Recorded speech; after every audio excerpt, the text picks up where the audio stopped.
1880. The deadly sound of a six-shooter in the hand of the desperado had become almost commonplace in the West.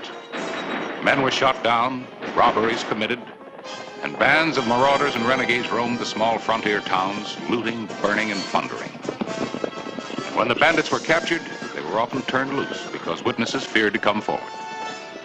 This made the lawman's job, the job of keeping law and order in the community, almost impossible.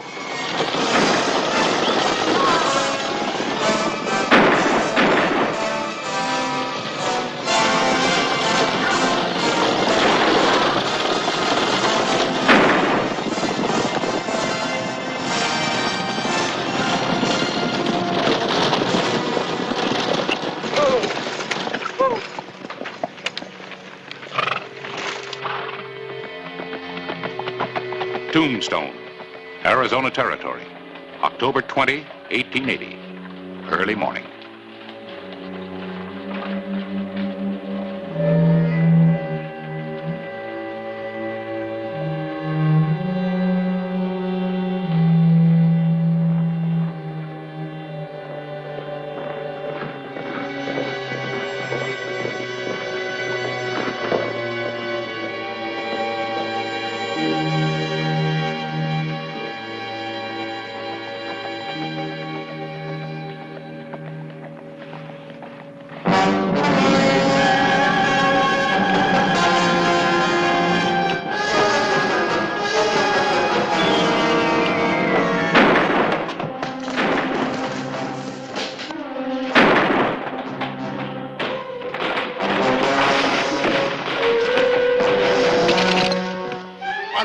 Help me.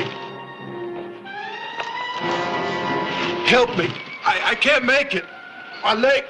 Help him. I'd be glad to help him. Chalky! Chalky!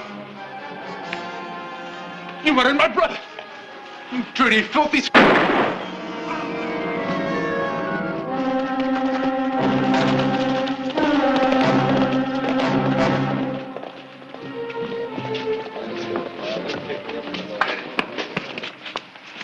What happened?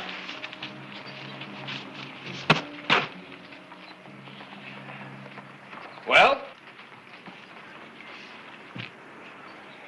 Didn't anybody see anything? This one's still alive, Clay.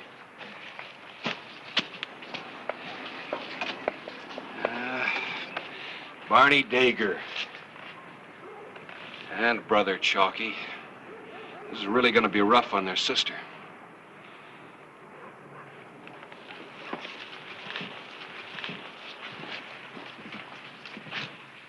Give me a hand.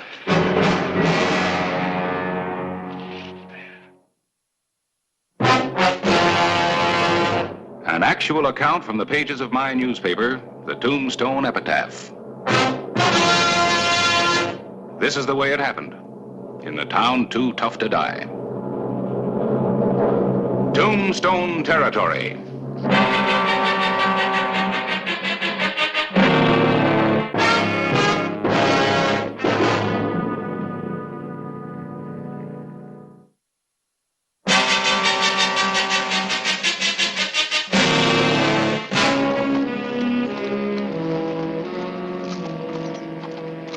Clay Hollister, sheriff of Tombstone, had gone in pursuit of the gang that had robbed the saloon, killed the owner, and left two of their own members behind, one dead and one dying. The gang had vanished, and the witnesses to the crime refused to come forward to identify the killers.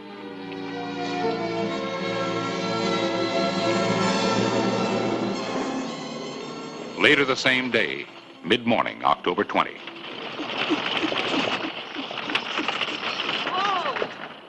Whoa!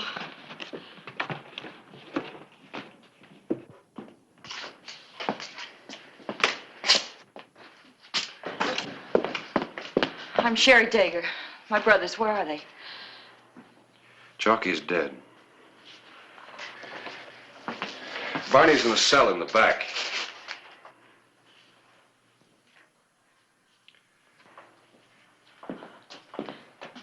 Doc Cunningham's with him right now. Wait here. I'll see if it's all right. Is he well enough to see his sister? Miss Dagger?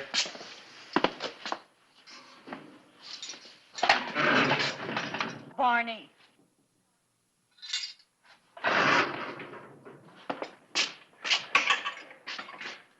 How is he, Doc? Bad. He's ready to be a undertaker's guest now. Will you do me a favor? Anything you say, Clay. Keep Chalky's condition under your hat. Be careful it doesn't explode in your face. I don't know what you got planned, but don't count on Barney. He won't be around that long. I'm sorry I had to hear that, Miss Dagger. Real sorry. I'm sorry, too. If there's anything I can do to make it easier for you. You can let me take him home where he belongs. I don't want him to die in jail. Barney's a member of a gang who robbed and killed the saloon keeper this morning. And he's paying for it with his life. First Chalky and now Barney. Let me take him home, please. I'm sorry, Miss Dagger. I can't do that. Why? What difference does it make if he dies here or at home? Might make a lot of difference. To who? You? Yes, to me. And to you, and maybe the whole rest of the town. I don't care about the rest of the town. I only care about Barney. Yeah, I know. That's the problem. Nobody around here cares about anybody else. And people get shot down in the street every day because of that. Well, maybe Barney can help me put an end to it. Barney? He owes something to the territory. Let him pay his debt. He's dying. You talk like this? When a man helps to commit murder and robbery, it makes him a criminal. It's my business to understand that. It's your business, too. Barney's not a criminal. He's young. So is Chalky. They made their mistakes, but they didn't mean anything. They would have straightened out. Yeah? Well, tell that to the saloon keeper. He was a gambler. He was as bad as the others. A man who took advantage of drunks and fools. But he was a man with as much right to live as anybody else. Barney and Chalky helped to take that right away from him. Look, Miss Dagger, you can't excuse some people and not others. If you do, the law becomes meaningless. If it treats everybody the same, it is meaningless. And if you think that way, too, you're meaningless. You're just an empty shell of a man standing on a mountaintop. Oh, I hope it gets lonely there.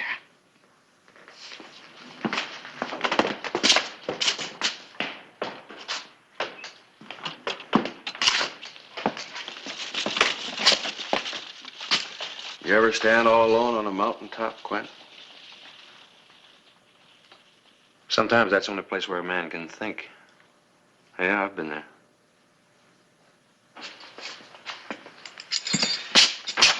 I think I'll go over to the epitaph and see Harris. Keep an eye on things, will you? Keep everybody away from him. Including his sister?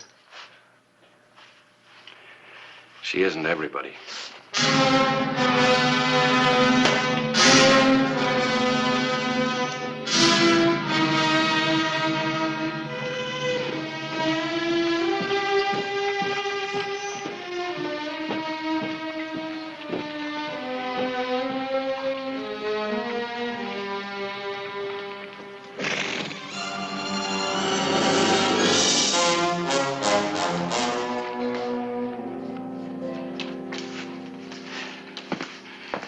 Fastest issue of the epitaph I ever got out. Thanks to you, I don't get to sell a single copy. Just so long as the story sells.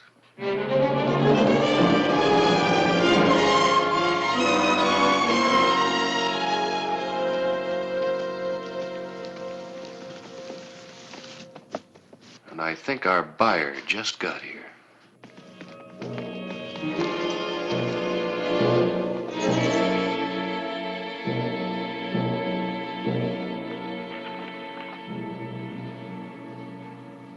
Who is he? I think he's a member of the gang. If he is, he'll be a direct line to the others.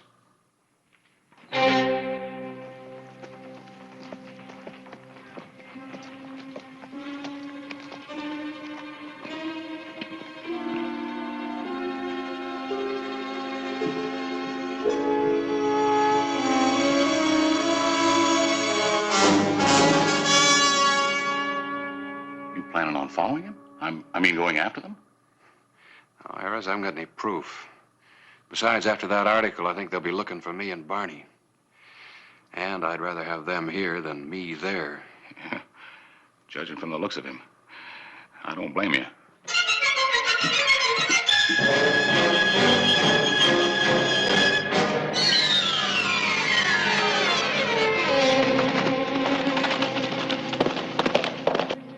I think you sold your story.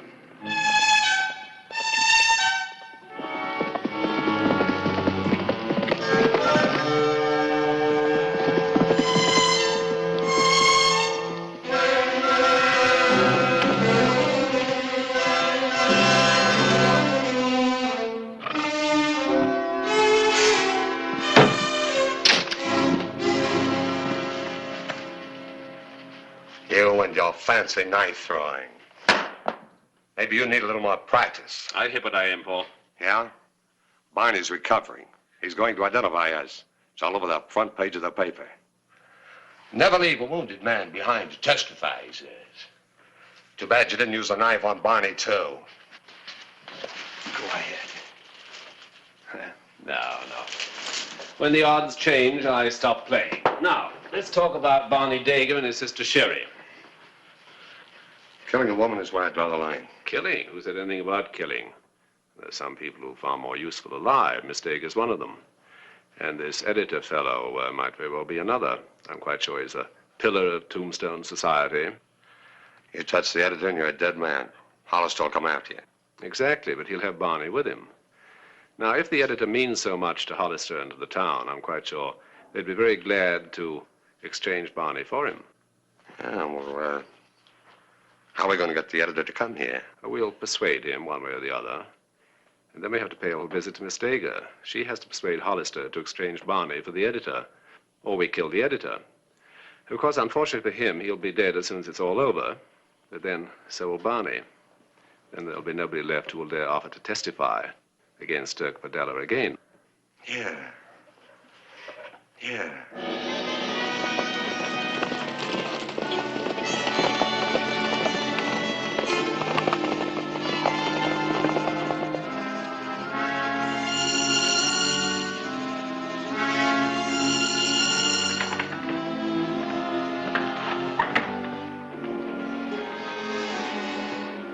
Mr. Cliven? Yeah? Now listen carefully. There's a gun trained on you across the street. Take your time. Turn around slow. And look up toward the roof of that building. There's two more besides that one on the street. Mine and another one near Dunbar Stable. What do you want? He'll be covered all the way. Go to Dunbar's, pick up your horse, then ride out of town. Past Fremont first, and wait. And don't look for help from your friend Hollister. We waited for him to make his afternoon rounds. He's on the other side of town.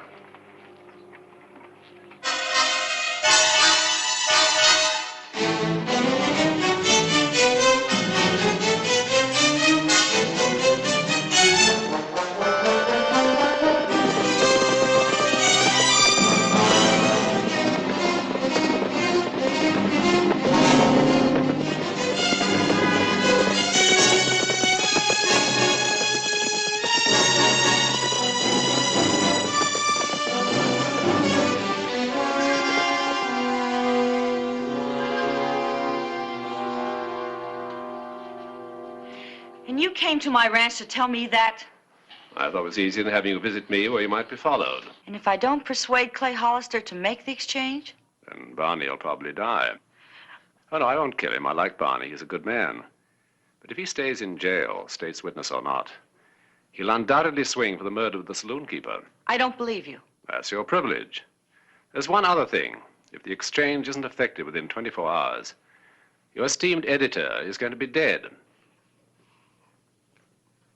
Let's see what he has to say about that.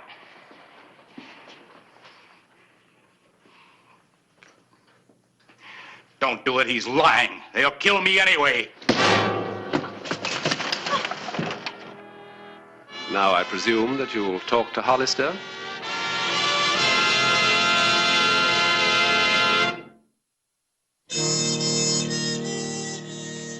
October 20, 1885. A long day. And a day Sheriff Clay Hollister and the citizens of Tombstone would never forget.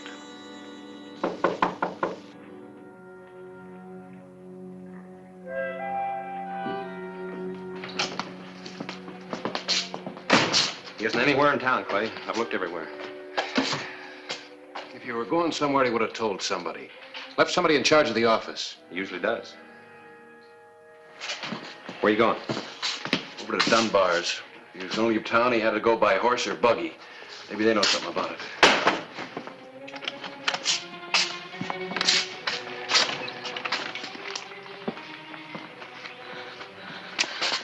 I've got to talk to you. All right, go ahead, talk. Not here. Oh, please, Sheriff. It's about Barney and the editor.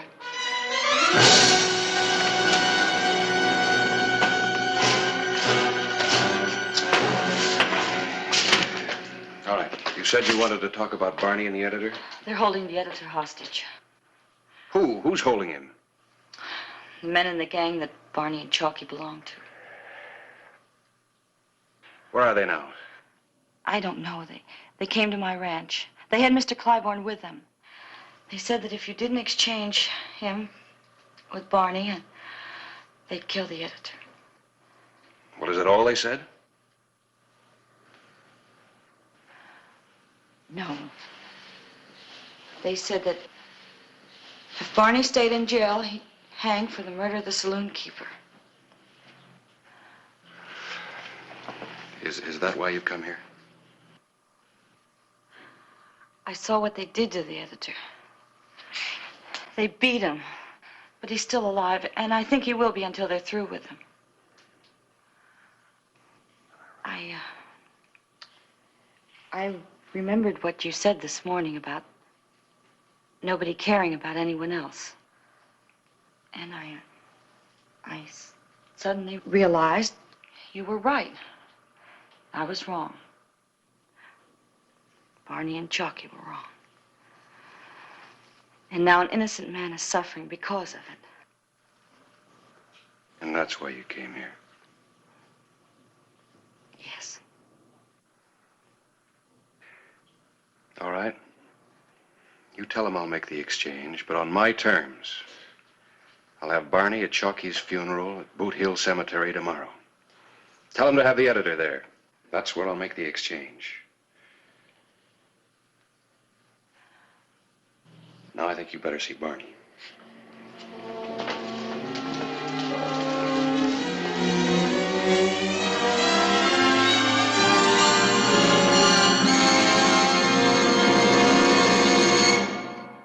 Boot Hill, huh? Yeah, we'll be there with the editor. You know, he almost came back last night to see you, but decided against it. My friends are afraid of ghosts in the dark. We decided it'd be better in the daylight where we can see as well as being seen. And for once, I'm very glad I agreed with them. You look much better dressed like that.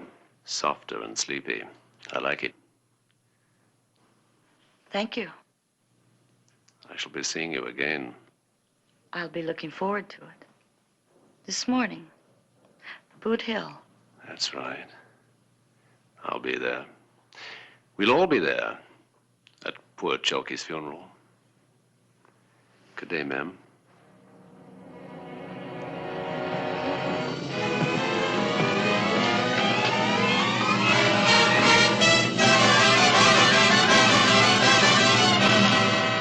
Hardly seems right somehow. Going to a funeral to pay your respects to the dead, wearing guns. Well, those guns keep a lot of people from paying their respects to you. I guess that's about it. You ready? Yep. Let's go.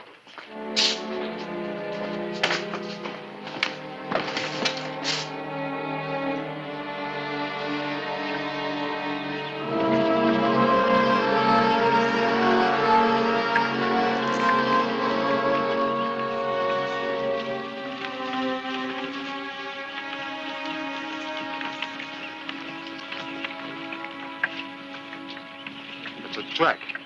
Barney ain't with him. Where'd you expect him to be? Dancing a jig in the streets? It's his brother's funeral. Barney's where he should be, in the buggy with his sister. Untie his hands. Take the gag out. We wouldn't want Hollister to think we've been mistreating his friends, would we?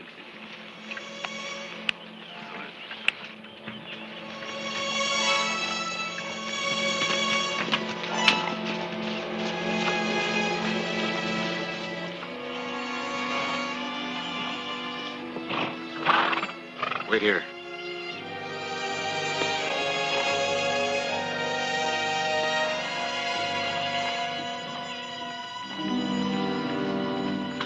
I don't see Barney.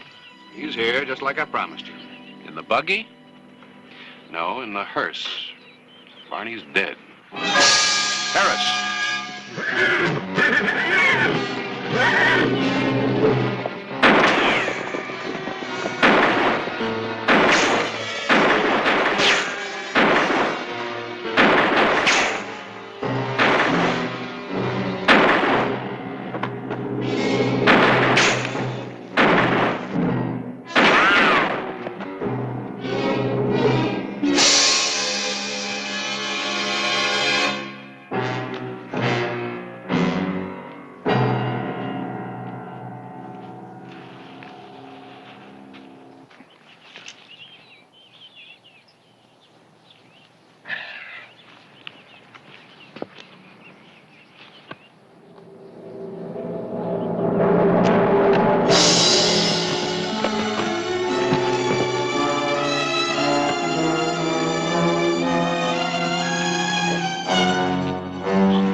Broken.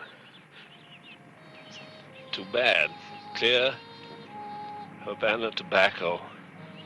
Rolled especially. For me.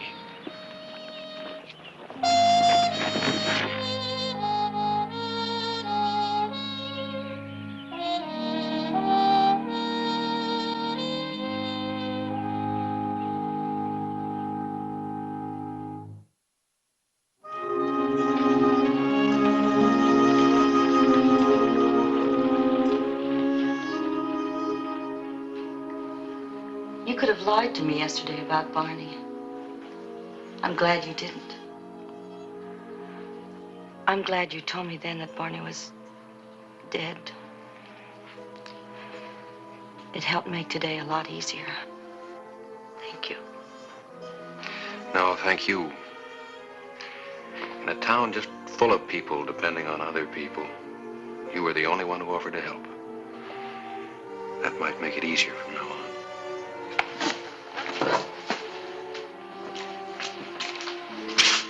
You know, I'm going to be thinking about you. That might make me feel a little bit less like that man standing alone on his mountaintop.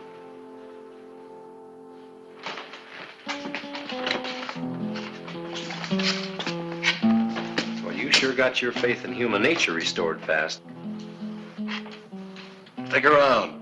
A couple of years, you may be old enough to understand.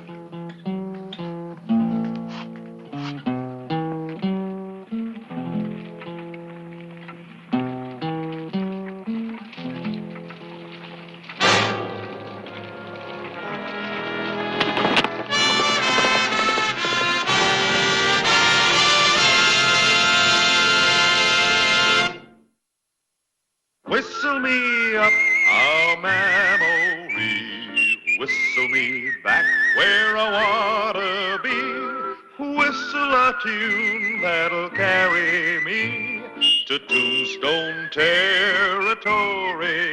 If your past has run afoul of the law, it's a handy place to be. 'Cause your future's just as good as your draw in Tombstone territory. Whistle me up a memory. Whistle me back where I wanna be, to Tombstone territory.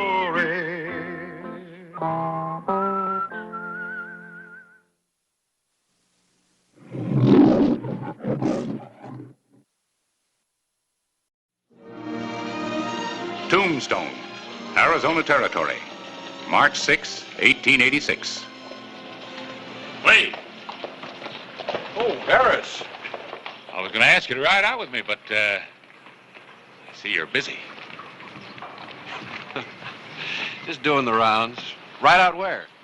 Going out to meet Sam Barrett. Thought I'd ride in with him. Sam Barrett? A newspaper man. Finest in the West. Oh, I thought you were, Harris. I've been writing about him for a week. Don't you read my... You go on ahead. I'm going to stay around here. I got some things to do. Sure. I'll see you later. Oh, when he gets settled in, I'd like to meet him.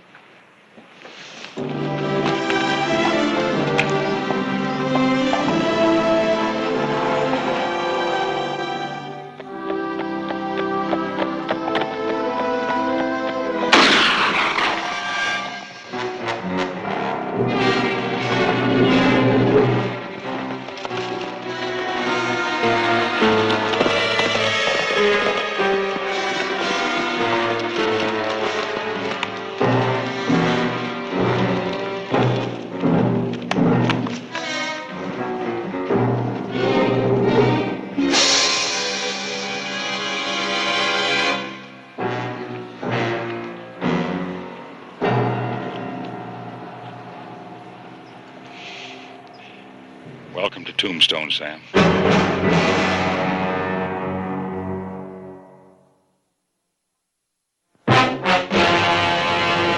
An actual account from the pages of my newspaper, the Tombstone Epitaph.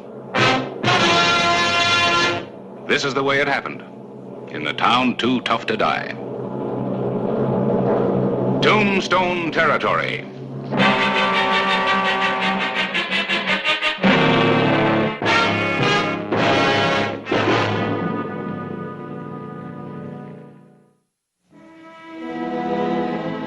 Sam Barrett, a newspaperman from Denver, had been welcomed to Tombstone by a committee of one. A gunman who had shot and killed him on the road a few miles out of town.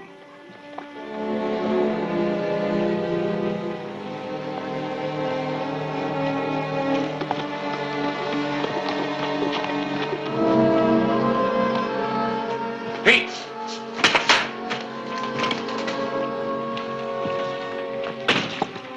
Barrett. Where'd you find him? Outside of town a few miles. I saw it, Clay. You saw who killed him? Vic Reel. The man who works for Douglas Jason. Pete, get our horses. You and I are going to ride out to Jason's place.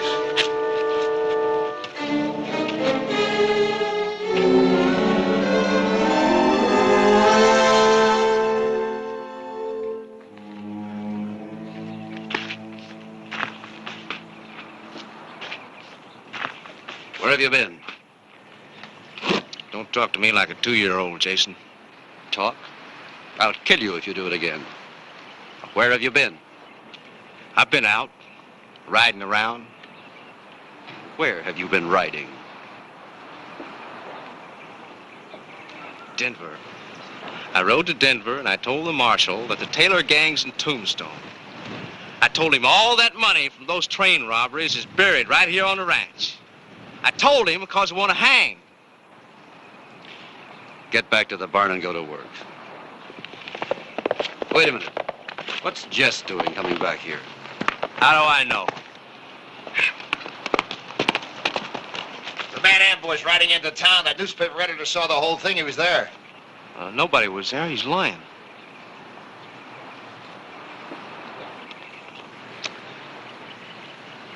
You did it. You got the law on us. You made 4 years count for nothing.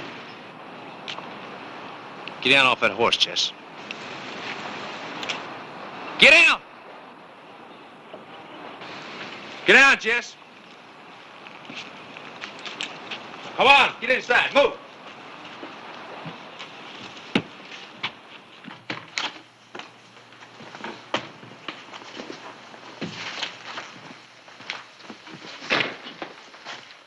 So now I've got me some orders to give Jason. You too, Jesse, and that goes for the rest of the boys. You better give them fast, Vic. That sheriff is going to come riding in here any minute now. And you're going to take care of him for me. I am? Yeah, you are. Just like my brother took care of you. He sat in that jail, and he waited, and he hanged, and he didn't talk. Your brother didn't take any chance that I didn't, or that you or Jess here didn't. Well, like I said, he didn't talk, and he could have. We would have helped him, if we could have. We didn't hang him, Vic. I know you didn't. Sam Barrett did. Sam Barrett, the Denver newspaper man. You remember him, don't you? Ah, he did some fine, fancy preaching in that newspaper of his, didn't he? Ben's life or innocent lives lost in a Taylor gang robberies. In case you forgot, the people listening to him, and they hanged Ben. So you had to kill Sam Barrett. No matter what it cost us. All of us. It wasn't supposed to cost nothing, Jason. I didn't plan on nobody seeing it happen. They're here now, the sheriff and the deputy.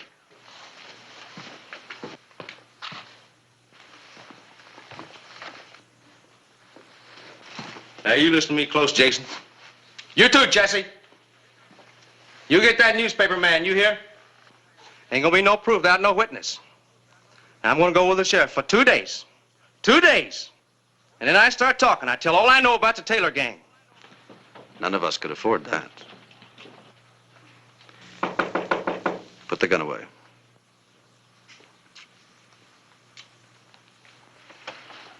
You'll be out before 2 days.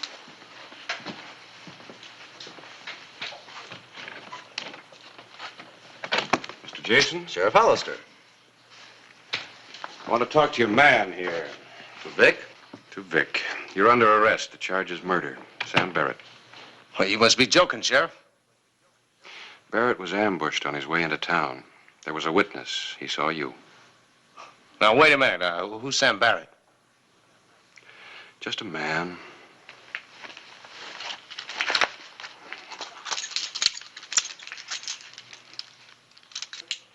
Let's go. Sheriff, Vic has worked for me ever since I've been in the territory. He's a good man. You're wrong. We'll find out at the trial. Now, Mr. Jason, I don't know you very well, but I probably will before this is over. You can be very helpful if you want to.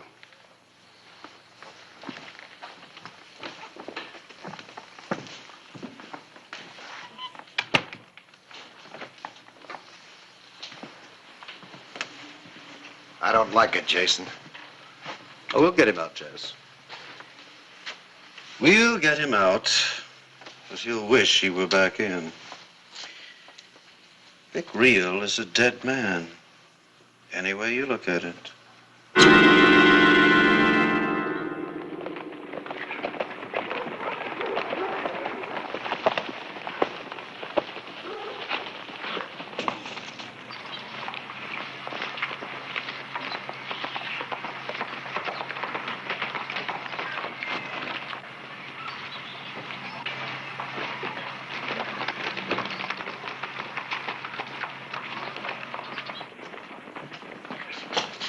You're gonna hang, Real.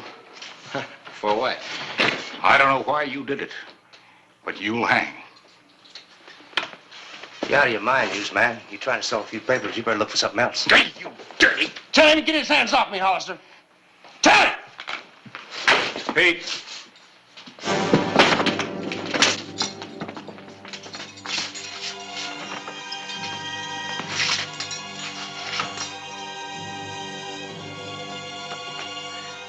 Your aim's still good. Huh? I asked whether your aim was still good. Yeah, it's still good. All right. And get that newsman.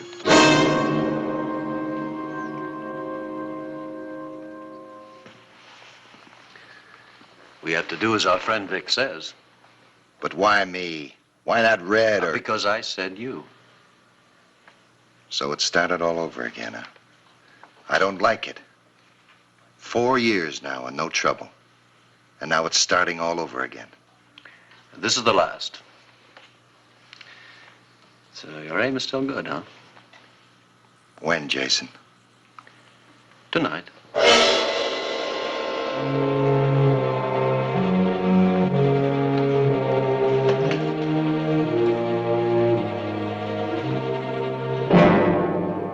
know it seems meaningless, Harris, but everything has to have a reason. Then what is it? There was no robbery committed, and Sam Barrett didn't have any enemies. At least not out here. There was a motive. There had to be. This wasn't just a thrill killing.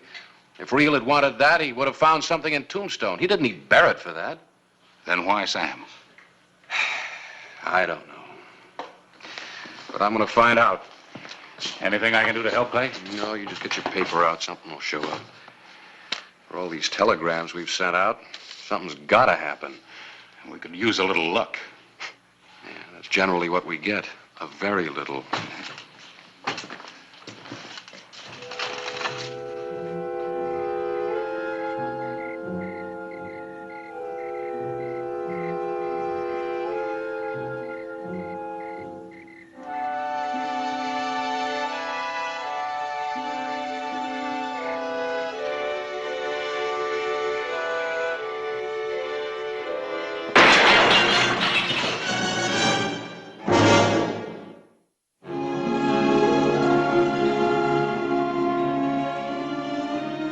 March 8, 1886, early morning. Douglas Jason's plan of murder had failed. Vic Reel was still lodged in the Tombstone jail, and Clay Hollister was taking every precaution to see that he remained there until he stood trial for the killing of Sam Barrett.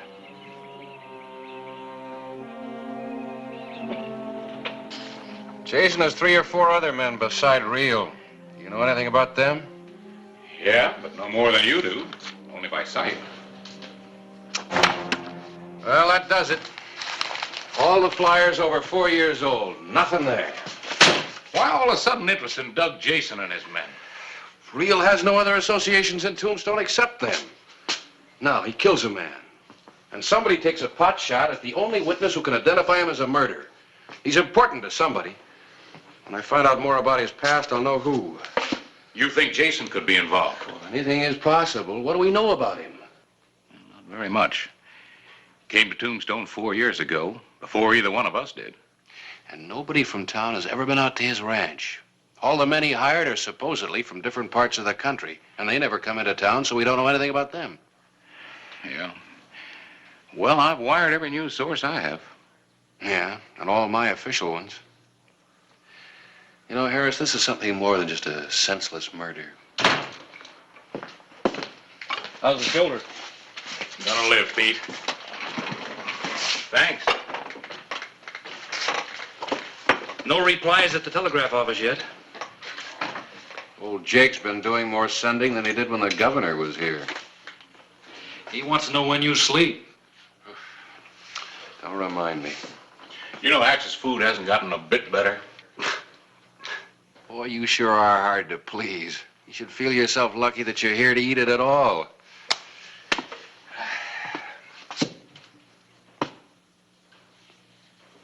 Listen to me. I got an idea. What's that, Clay? I got a hunch I know who's behind this. And I think I can force him to make a move.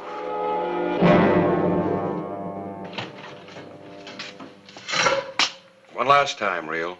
Why'd you kill Barrett? You answer, you're gonna save a lot of bloodshed. You don't make good sense, Sheriff.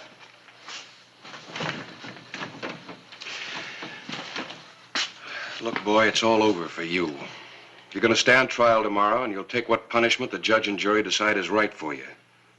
But you got a chance to do a decent thing. Maybe even save a life. You get out of here, Sheriff. I don't have to talk to you about nothing. You think you get it all figured out, haven't you? Well, maybe you're going to be surprised. You're the one who's going to be surprised. I have got it figured out.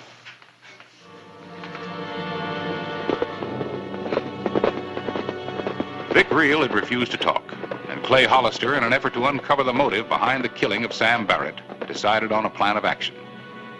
Douglas Jason was to be the starting point. It's a fine-looking cattle, Jason. Ought to bring a good price.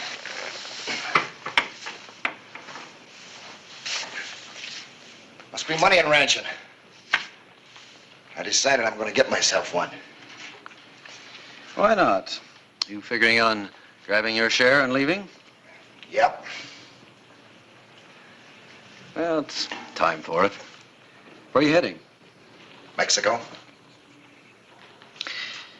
There's just one more thing to be done. Vic. He'll be out soon. Why don't you take him with you? Long, hard ride to Mexico? Anything could happen on the way. No.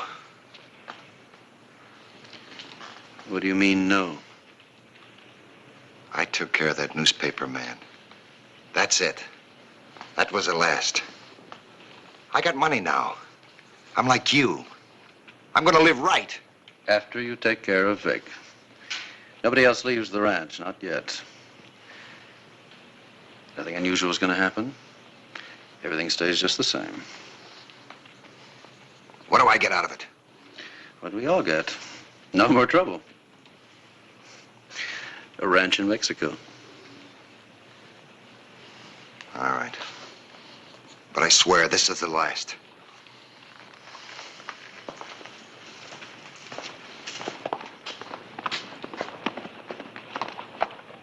What does he want? Who? The sheriff.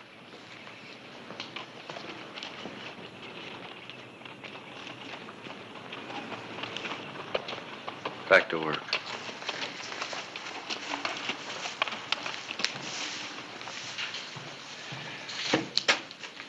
Mr. Jason. Oh, Sheriff. One of your men told me you were out here in the barn. What can I do for you? Reel's trial starts tomorrow. We have a lot of questions we'd like to ask you. I told you could be very helpful. Tomorrow? Yes, the circuit judge rides in the morning, and Reel will be the first order of business. You see, somebody's trying to stop this trial before it gets started. So I figure the sooner the better. Well, who's trying to stop it? I don't know. But somebody took a pot shot at my witness last night. Luckily, he wasn't killed. Well, I'm afraid I can't help you, Sheriff. Vic has only worked for me a couple of years. 4. 4 years. Yes, about. But I mind my own business. I don't know much about Vic, but what he does is really his own affair. Well, be at the trial anyway, 11 o'clock. Oh, I'll be there. I don't like trouble, Sheriff. Neither do I. So there's not going to be any. I have my witness in protective custody, and I'm riding out this afternoon to see the judge safely into town. See you tomorrow.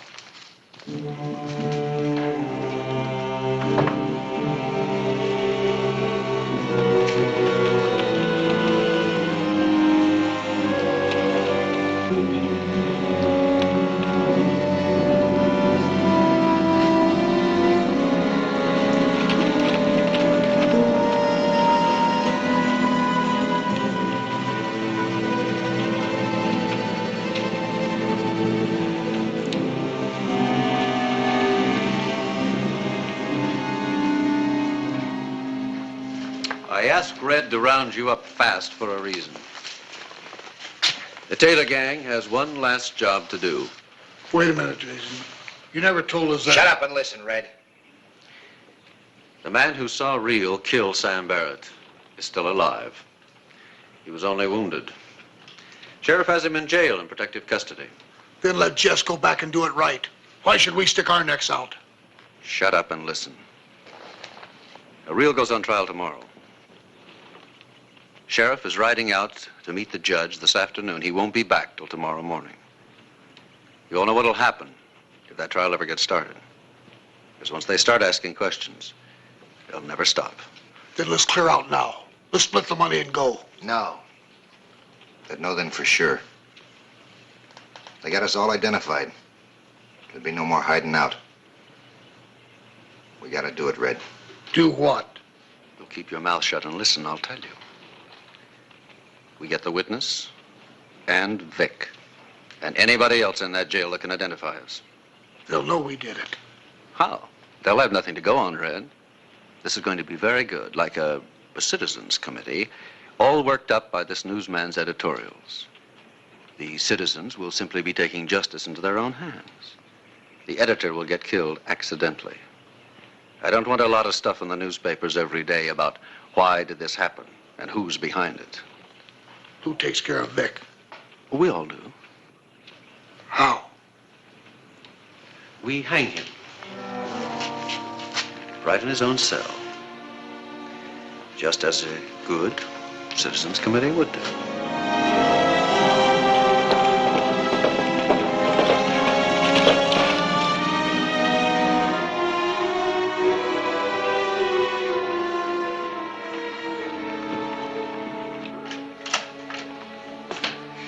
We're all set here.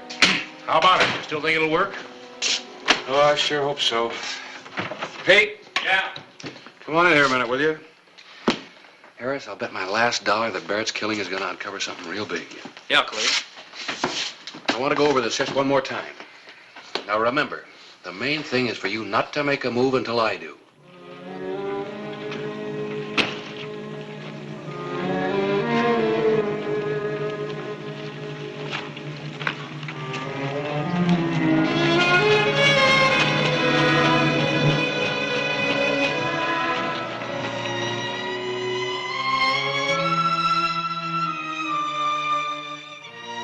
Dawn, March 9, 1886.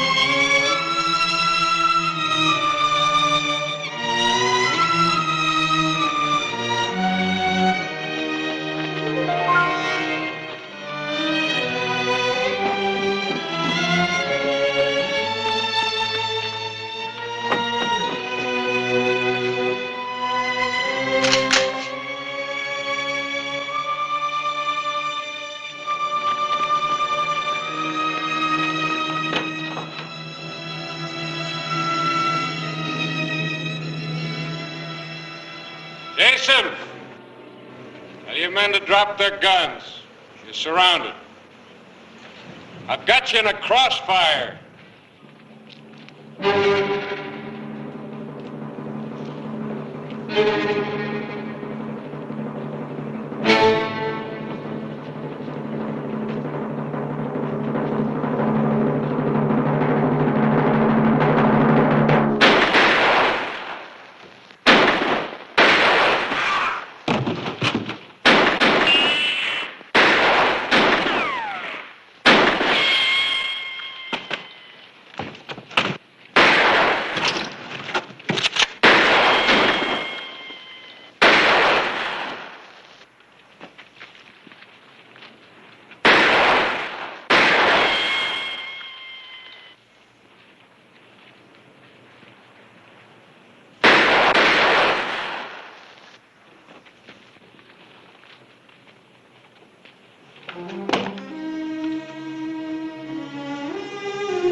Drop your pistol.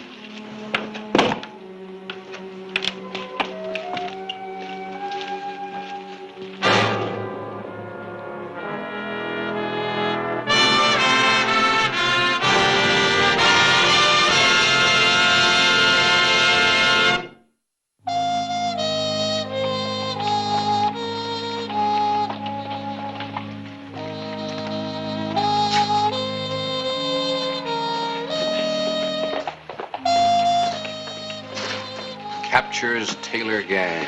Couldn't be much bigger, could it? Now watch. Say, how's her shoulder? Oh, fine. You know, the Taylor gang was one of the most notorious train robbery crews in the West. And they say it was Sam Barrett's newspaper crusade that made him stop. I only wish he could have known this. Well, maybe he does.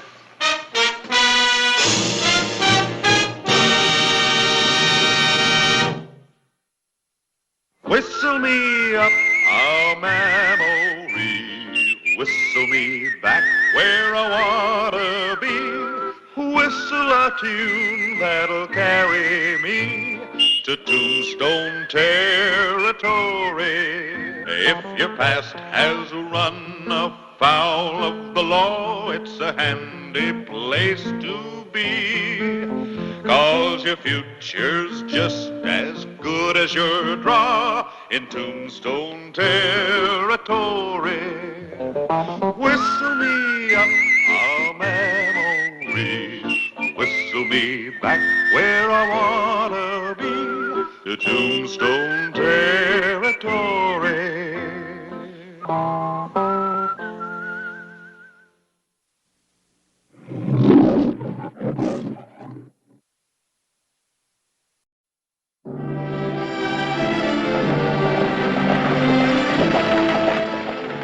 July 24, 1883.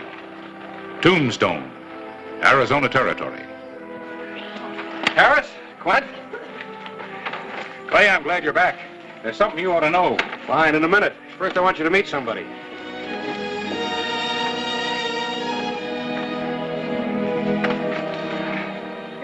This Gay Monahan, Harris Clyburn, head of the Epitaph. It's my deputy, Quint. Miss Monahan? All right, Smokey, line him out. Here. Clay. Miss Monahan's a lawyer from the East. He's come out here to practice. Well, welcome to Tombstone, Miss Monahan. Thank you. Miss Monahan, we'll stop by my office first, and I'll take you over to your rooms at the Russ house. Clay, listen, I got you covered, Big Jim. Stand right where you are. Don't move any closer. Keep your hands away from your guns. Now, you're going to eat these lies you gave to the paper about me. You're going to take them back. What's it going to be, Big Jim? This or this? It's going to be either one.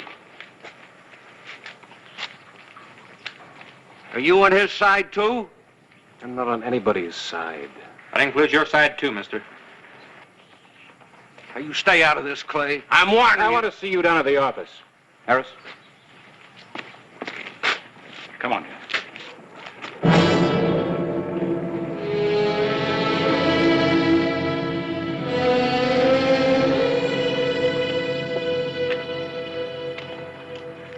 Who knows, Sheriff? You might have just saved my life. It was Feeney's life that I was trying to save. I don't know you, mister, but I think you should know that in Tombstone we like even odds, especially in a gunfight.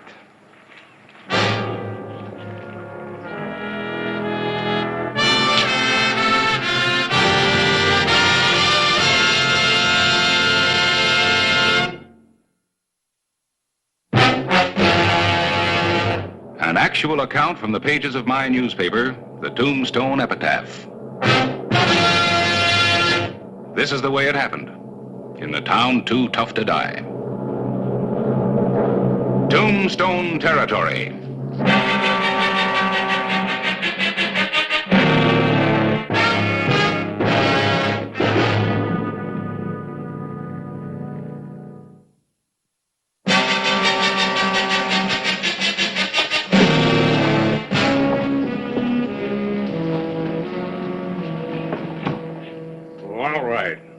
Maybe I was a little overly excited at first, but I ain't excited now, and it's about time you got back from where you've been. I want you to arrest Clyburn here and Big Jim Gerson for printing them lies about me. Feeney, I was quoting Gerson. That's my duty as a newspaper man. That doesn't mean I hold with his views. Well, listen to this. Big Jim Gerson, president and principal stockholder of the Congress Mine, has dispensed with the services of Feeney Spindler, mine superintendent, since the strike was made 3 years ago. Gerson returned for the first time in 2 years from the East, where he's been making his home, to investigate an alleged slump in the ore output from the Congress.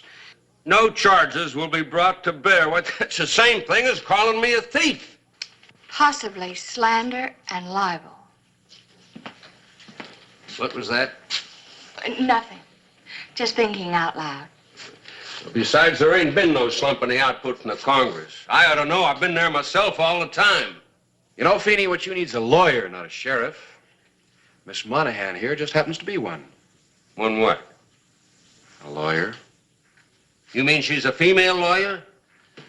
If your statements are factual, Mr. Spindler, I would suggest you're serving Mr. Gerson immediately with a writ, ordering a cease mining operation until you can arrange for a hearing before the board of directors of the mine. You would? Yes. And mind you, I'm speaking as a registered member of the Vermont Bar. Bar? The Lawyers Association. And one of the finest in the country. Why don't you leave it that way? Sir?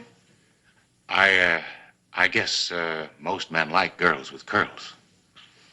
Well, I am not interested in what most men like, Mr. Clybourne. I adhere strictly to the rule, never mix business with pleasure. If you're interested in retaining me, Mr. Spindler, the writ will be ready first thing in the morning. Well, I don't know. I ain't never seen a lawyer before who didn't wear pants. Your meaning is quite clear. All right. It's a deal. You're hired. Fine. Sheriff, Ma'am? if you will bring a witness, preferably someone not associated with the law, you can call for the writ in the morning. Yes, ma'am. Good day, gentlemen. I ain't never caught much of women myself. That's why I never got married. It occurs to me that a bachelor misses something. Well, take a look at that, would you? You know where that ice wagon's been? Up to the Congress, that's where. After returning from 2 years in the East, Mr. Gerson has to have his ice every day. Yes, sir. Gerson has a private supply of ice stored in the ice house for his own use exclusively. That ice house is practically overflowing with it. Ice. Grown man like Big Jim Gerson taking his drinks mixed with ice in them. It's downright improper.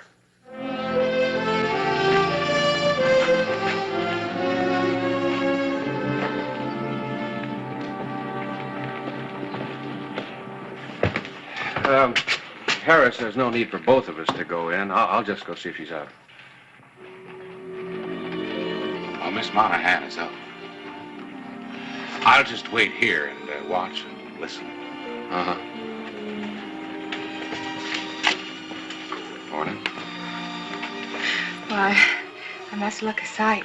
It took longer than I planned. Almost all night, in fact. Oh, you'll have to have this court approved. Just any presiding signature will do. Any presiding signature? Yes. Oh, I mean a judge. Just any presiding judge.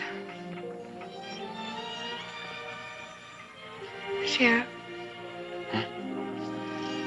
Is there something the matter? No, nothing I can think of, ma'am. It's just your hair. I kind of like it this way.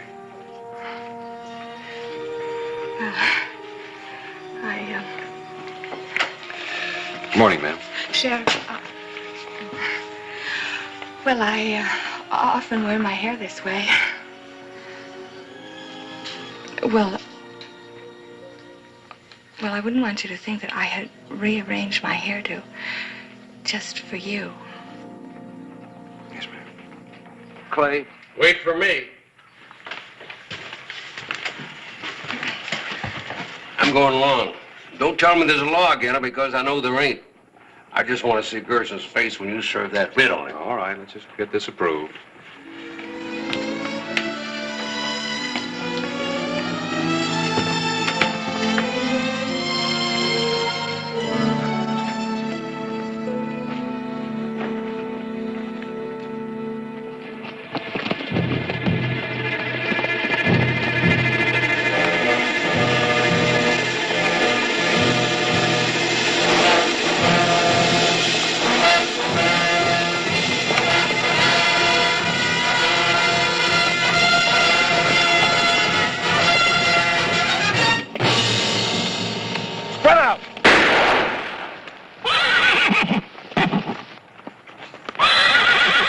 it away.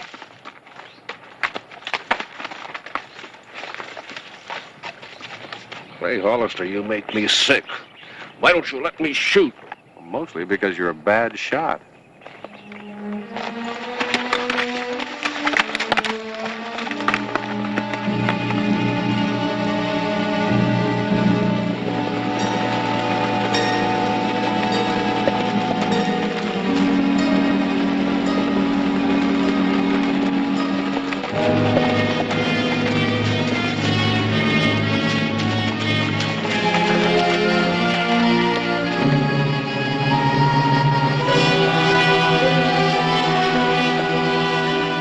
Sheriff, I want to see Gerson.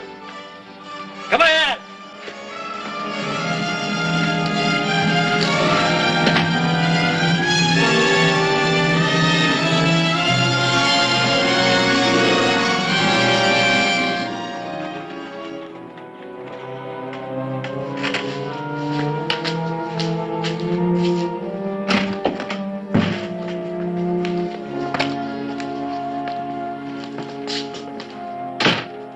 Sorry, Sheriff. Just a morning shot. Didn't know it was you. Not much you didn't know it was us. I'd like to see you flat instead of upright right now. Yeah.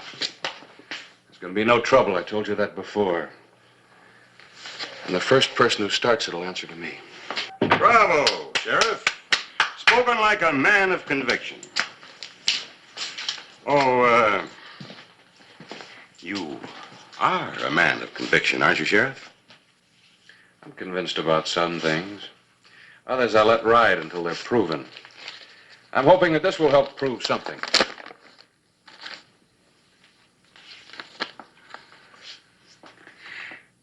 Feeney, you're stale. Not old, just stagnant. Why, you haven't grown with an idea since I first met you. As far as I'm concerned, you or any other man without growth might just as well be dead. Well, I'll show you how dead I am. Harris.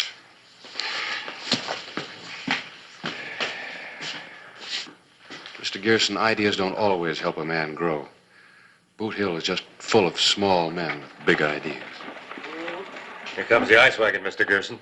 It's a long, dry ride back. Before you go, perhaps you'd like a drink, chilled with ice. That's where I'd like to see you, Gerson, on ice. Now, don't keep that gun-happy squirrel of yours away from me. That's where he'll end up, on ice. I'll see to it personally. Perhaps some other time. There'll be another time.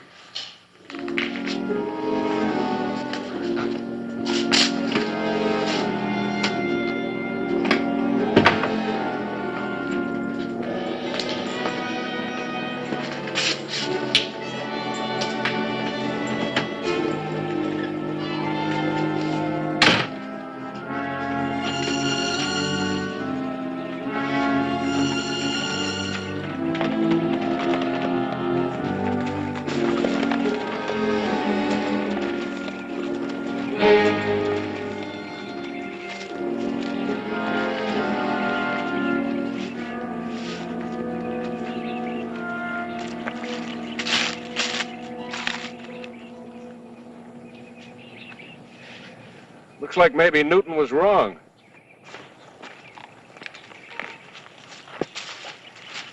Newton? Yeah, Sir Isaac.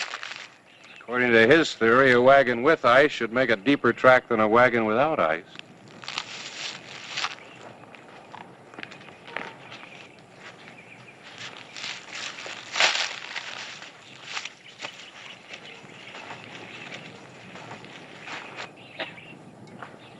These tracks leading out are deeper. Maybe Newton knew what he was talking about.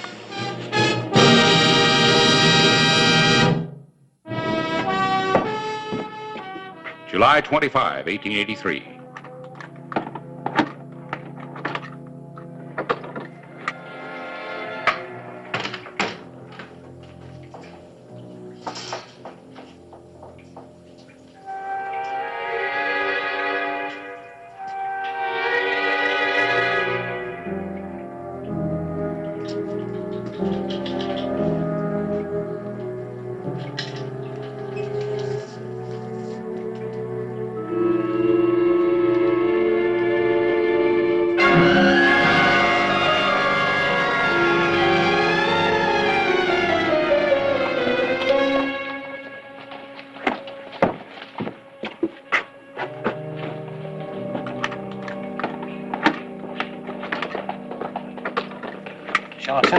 Gerson? I already have. Come on. I can't get in with you standing in front of it.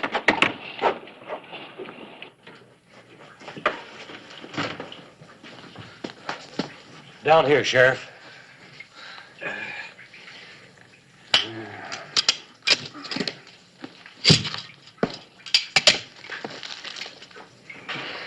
Yeah, he's frozen to death.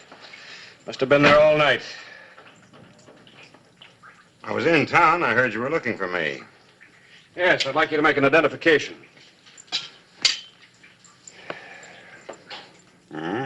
Dusty. Frozen solid. Must have been hit on the head before he was deposited here. Dusty's a good man. Have you arrested Feeney yet? Now, both you and Clyburn were there yesterday when Feeney threatened to do this. I don't usually arrest a man just for making threats. Oh? But you do arrest people for murder, don't you, Sheriff? Usually. Good. Then you can detain Feeney. You can also tell the prosecution that I'll be at the trial as a witness. But this whole thing's a frame-up. I tell you, I'm innocent. Mr. Spindler, you are merely being detained, not arrested for murder. But if you don't stop shouting and help, it's just possible that you might hang. I tell you, I'm innocent. There it is. Let's go.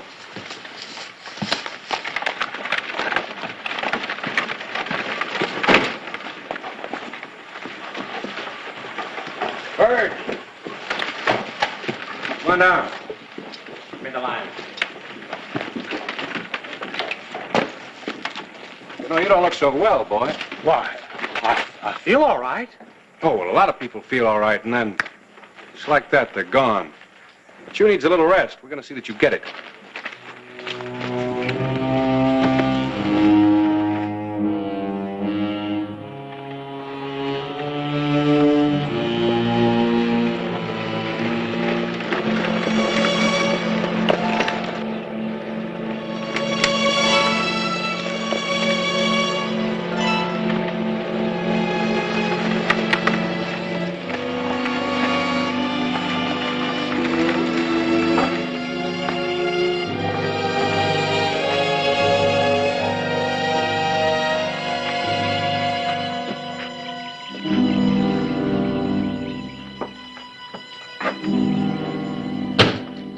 Well, Sheriff, what can I do for you? Bird's Gray isn't feeling too well. I'm helping him out with his ice delivery. Oh, that's real nice of you, Sheriff, but we don't need any ice today. Still got plenty left over from yesterday. You sure? Mm-hmm, quite sure. Well, then maybe you'd like something delivered back to town? No, nothing, thanks. Anytime.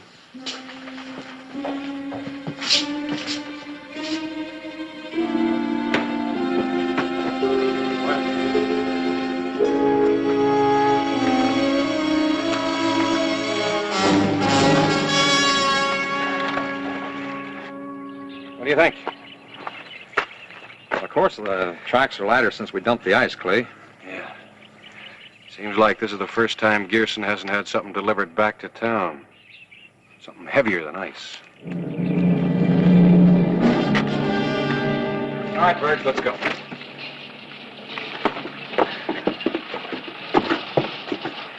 Come on, open it up.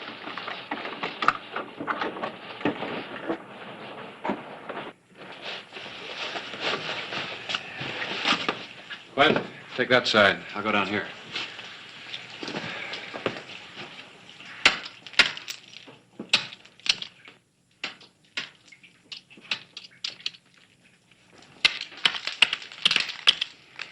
You won't find anything in here, Sheriff.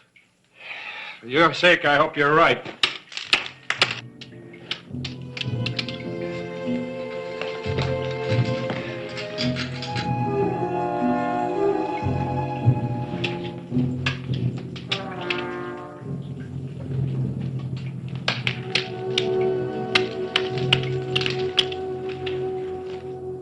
Don't anybody go for guns, or you'll die a little sooner. Let me see your back.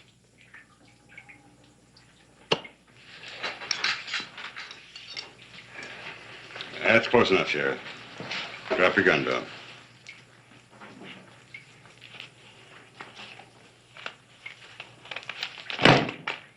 The pick. That large center block of ice, chip into it. Full of silver ingots? Like the Sphinx, I thought my secret was safe. It was, up until now.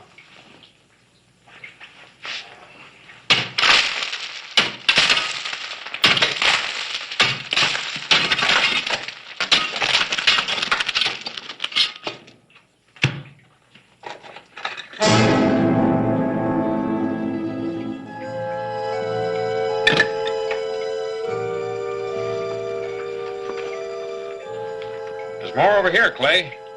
That's right, Sheriff. A great deal more. Enough to retire for a lifetime in style. 2 lifetimes, matter of fact. You see, I'm meeting a very charming lady in Mexico. I can't waste much more time.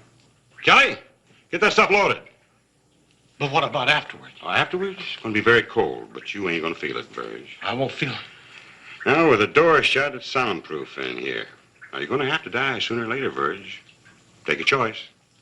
Please help me, Sheriff. I had nothing to do with this killing. Please help me. Ain't no help, Verge.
With you in a minute.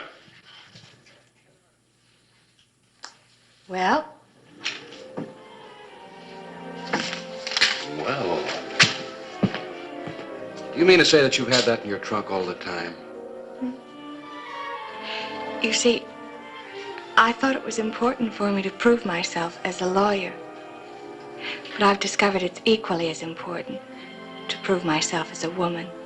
Care for a postgraduate course? Maybe. If I have time. Time? Yes. A friend of mine is arriving. Pemberton Brockway III. He's from home. Army? No. Military school. The uniforms are exciting, aren't they?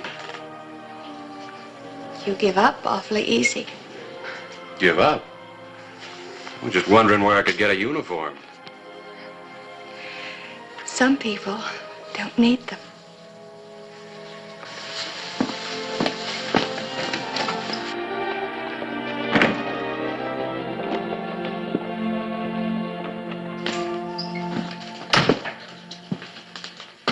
matter? You look like you just lost your best friend. Who needs friends? Hey, Quint. You don't happen to have a uniform, do you? No, why? Hey, you aren't thinking of joining up, are you? No.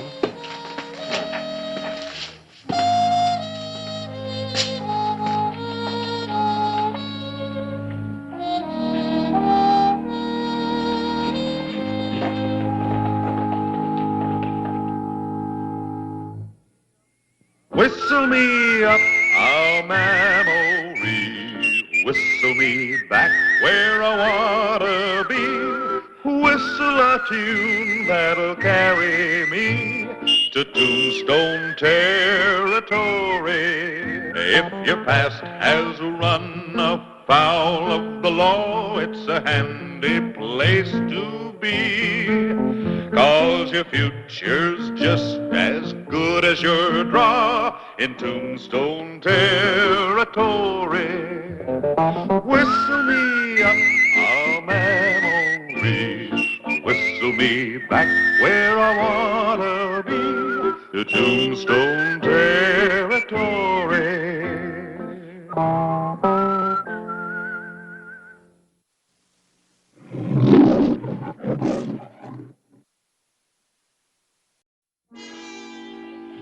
Tombstone, Arizona Territory, June 3, 1884.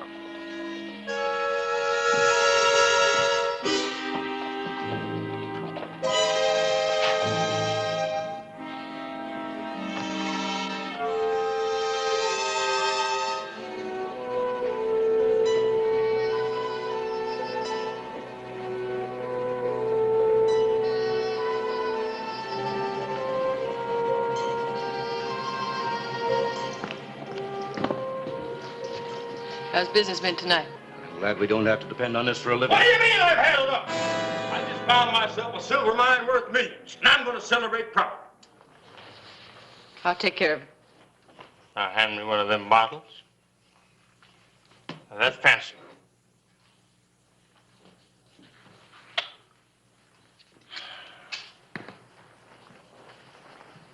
Give me the gun, Hal.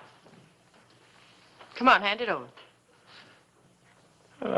I was just joking, Lily. I know. I'll take him to the sheriff. He's gonna get some sleep.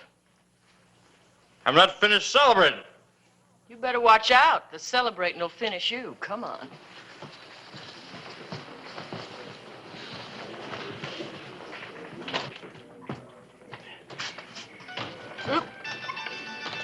You mad at me, Lily?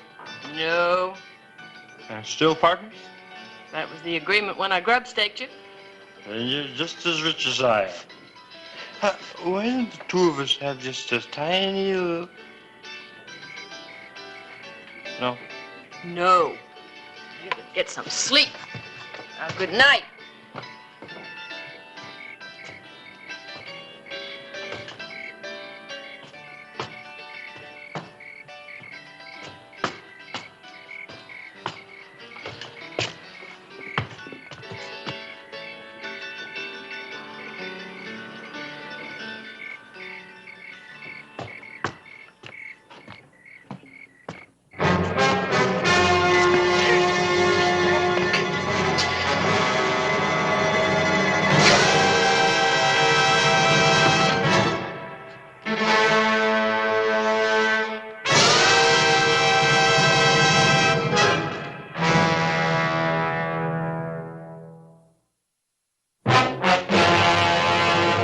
An actual account from the pages of my newspaper, the Tombstone Epitaph. This is the way it happened, in the town too tough to die. Tombstone Territory.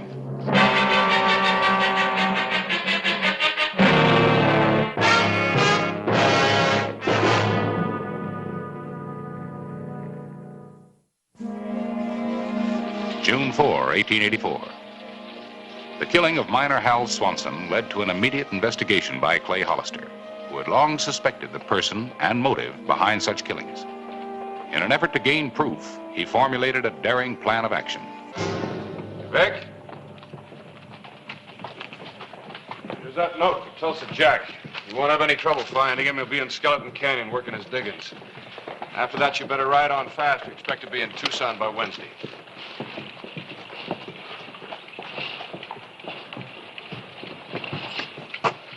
Where's your deputy headed? Trial in Tucson? No. I thought maybe you had a lead on the Hal Swanson killing. Maybe I have. Hey, wait a second. What's the story? Well, you can tell your readers that I expect to arrest Swanson's murderer in the near future. I always have that set up. No kidding. Have you really got a lead? Yeah, I think so. I just don't like where it leads. Well? Harris, who would you say is the most popular, best-liked woman in Tombstone? Nellie Cashman. No, I mean outside of Nellie. Well, Lily Murdoch, I guess. That's right. Well, what's that got to do with... Lily Murdoch? You're not serious. I checked the records at the courthouse and the claims office last night. In the last 3 months, 4 miners have been killed and 2 others have disappeared. And all of them either grub-staked by Lily or with a will made out in her benefit. Clay, Lily couldn't be mixed up in... I just said she might be. Well, there's no motive. Lily doesn't care a hang for money. Look what she gives to the Miners Protective and the Orphans Fund. I know, but you've got to face the fact that 6 men either died or disappeared and Lily benefited. Where are you going? I'm going to go talk to her. You know, I've heard if you get a woman mad enough, she's just liable to tell the truth. Oh, she'll get mad, all right. Clay. Yeah? Lily Murdoch has a lot of friends. A lot of power in town. Suppose, well, just suppose you do find out she's involved in these killings. Well? Do you suppose you could prove it before you got run out of town?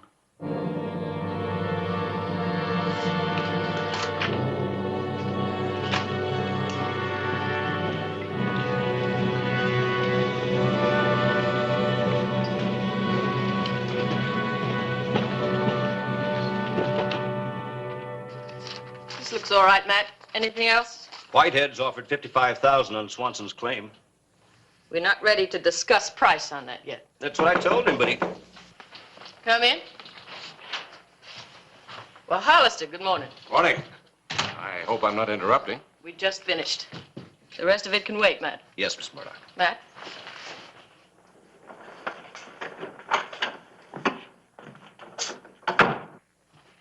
Well, Sheriff, this visit social or official?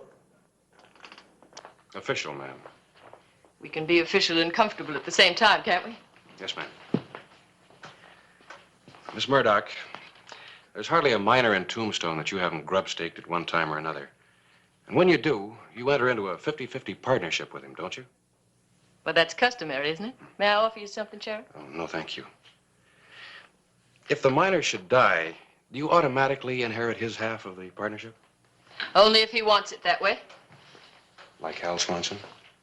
Well, yes. I use the money to grub-stake other miners, or I give it to charity. You've been very generous.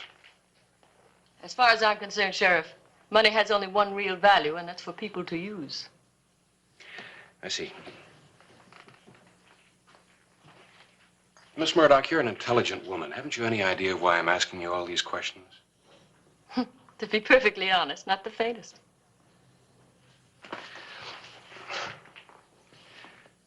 The person who benefits from a murder usually expects to be questioned, even if he or she has nothing to do with it. What do you mean? Recently, 6 miners have either been murdered or killed in what appeared to be accidents. In each case, you benefited by the death. Do you mean that you think that somehow I engineered these accidents or killings or whatever they were? Well, that's the silliest nonsense I ever heard of. How dare you accuse me? I haven't accused you. And you better not if you don't want to make a fool out of yourself. Miss Murdoch, I once knew a man by the name of Asa Watkins. He was a... Now, why should I do such a thing? I certainly have plenty of money. Mr. Watkins didn't need any money either. He was the bank clerk in my hometown.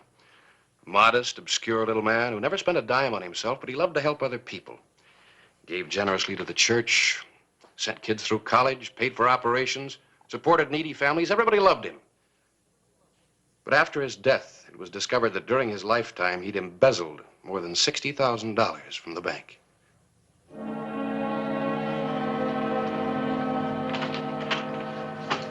Get out of here. I said get out of here.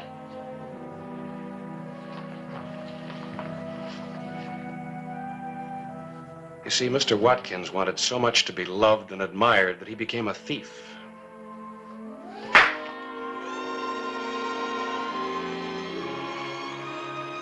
Wait. I have a lot of friends in Arizona, Mr. Hollister. Some of them important, like the governor. Some of them not so important. I realize that. You've insinuated things here that you can't prove. But my position, my success here, depends on my reputation for honesty and fair play. If you do anything to damage that reputation, I'll turn you out of office and have you run out of town. Then at least we understand each other.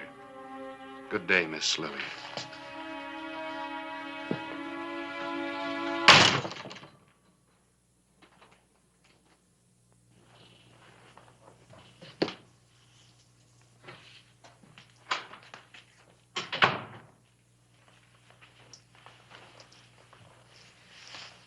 Did you hear? He can't prove anything. He could start a lot of talk. Who'd believe him? There are always people ready to believe anything. Well, what do we do? Sailor still in town? Saw him yesterday. Good. Fine sailor.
Who is he?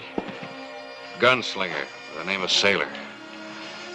What do you have against you? He was for hire.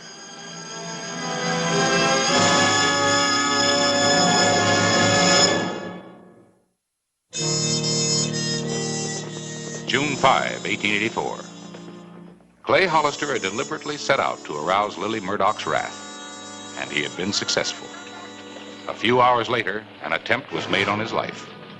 If you're so sure Lily hired that fellow last night, why aren't you doing something about it? I am. What, for instance? Waiting? For her to try again? Oh, for reinforcements. On his way to Tucson, my deputy was going to deliver a letter. A letter? Who to? Tulsa Jack. One of the few miners Lily never had to stake. Why Tulsa?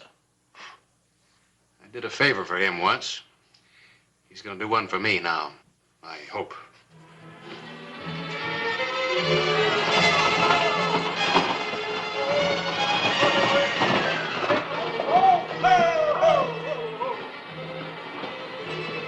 Hooray, boys! I've struck it rich! Struck it rich! Hooray, boys! I've struck it rich! I've struck it rich! Hey! Looky here! Now, don't nobody stampede, but the drinks are on me. Old Tulsa Jack has struck it rich. Come on up, everybody. Come on up. Set 'em up, bartender. Set up the drink for all my friends and all them friends I never laid eyes on. Here's to me. Never had a dime of my own, and now look at me. 10,000 goats and plenty more where that come from. Have a drink, everybody. Come on, keep putting them up there, bartender. After he's had a few more, bring him up to see Lily.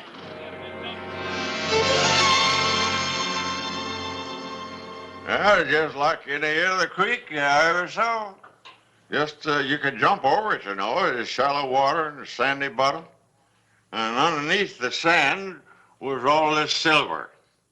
Been collecting there for hundreds of years. Hundreds, maybe thousands of years, you know.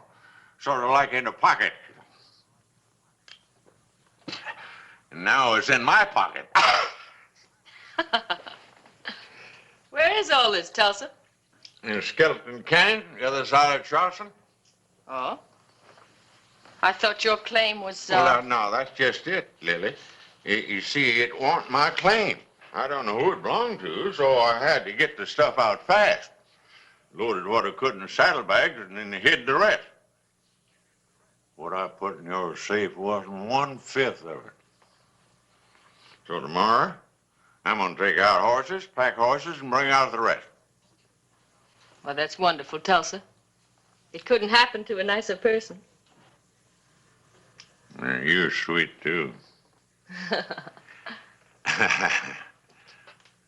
Well, I gotta get back to my friends. You down there where the boys are, they'll be missing me. I'm sure they will. Lily, thanks for the drinks.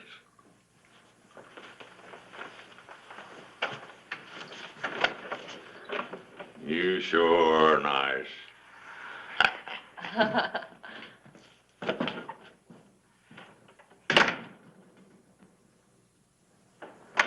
Boys?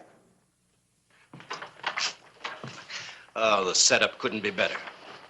I don't know. The sheriff's snooping around. I don't want to risk it. Well, where's the risk? You didn't stake the old boy. There's no connection between you and him. Now, Sam and I'll bring the silver in and nobody will know. No, Matt. Now, look, we've played along. Let you give away half of everything we've taken in. That's part of the setup. Yeah, but lately you've been a little too generous. You act like you like throwing money away. Well, it's paid off, hasn't it? Why do you think people trust me? Would Tulsa talk as freely to anybody else? Look, the point is, we're the only ones that know. We can keep all of it, Lily, except the stuff he put in the safe. We'll turn that over to the sheriff. All right. Go ahead, but be careful.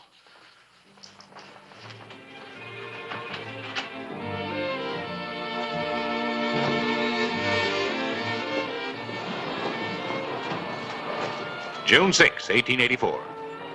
Despite a headache of major proportions, Tulsa Jack rented 2 pack mules and headed back out of Tombstone.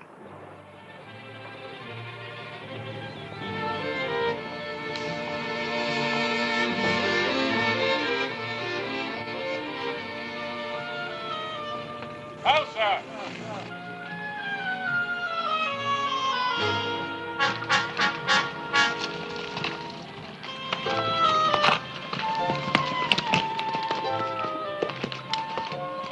It's about time you showed up.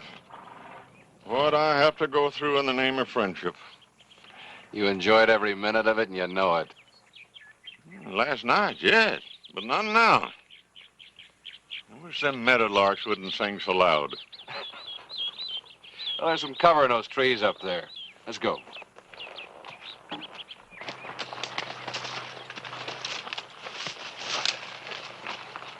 This ought to be good enough. How'd it go? Well, I said everything you wrote me, and I made it sound good. But you're branding the wrong steer, Clay. Lily ain't no crook. She's nice. Maybe. Well, I know a good woman when I see one, I'll tell you. Well, if your eyesight's so good, who's that coming up the trail?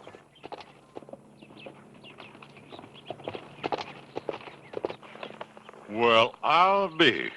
Lily's boys. You don't think they're riding out to Skeleton Canyon for their health, do you? Well, them dirty... You didn't tell them about the silver, did you? Oh, no, just Lily. That guy said, looks like he was right. What do we do next? I'm riding back to town. You stay out of sight. Tomorrow about noon, we're going to give Miss Lily Murdoch the shock of her life. Up for him.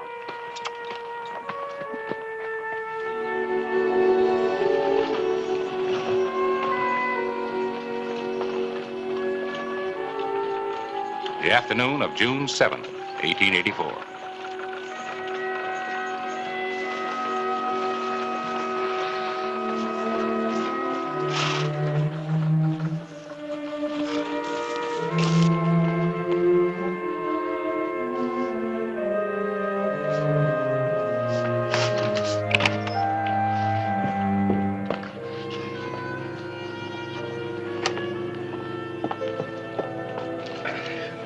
Who's that? Tulsa Jack? Yeah.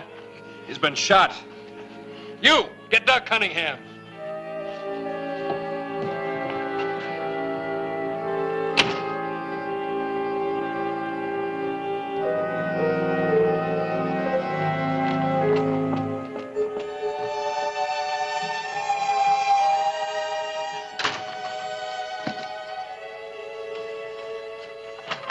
Matt, Sam, come in here. What's the matter? So Tulsa never showed up. What are you talking about? Of course he didn't show up. You're lying. What did you do with the silver? I tell you, we didn't see any silver. Tulsa didn't show up. I see. You decided to cut me out and split the silver between you.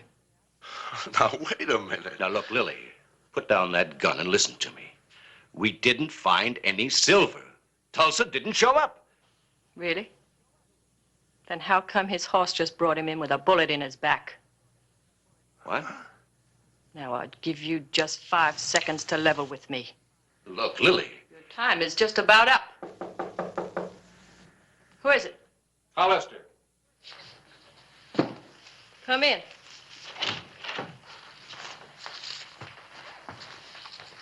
What do you want, Sheriff? It's about Tulsa. Matt's just been telling me he's been hurt. He was shot in the back. Oh, no. Is he? He's in the hospital. He's holding on. He wants to see you. Of course.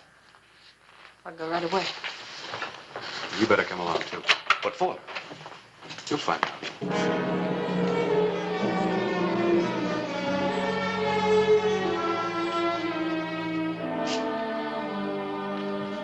Lily. Right here, Tulsa. The doc says I ain't got a chance. Now, that's nonsense, Tulsa. You're gonna be all right.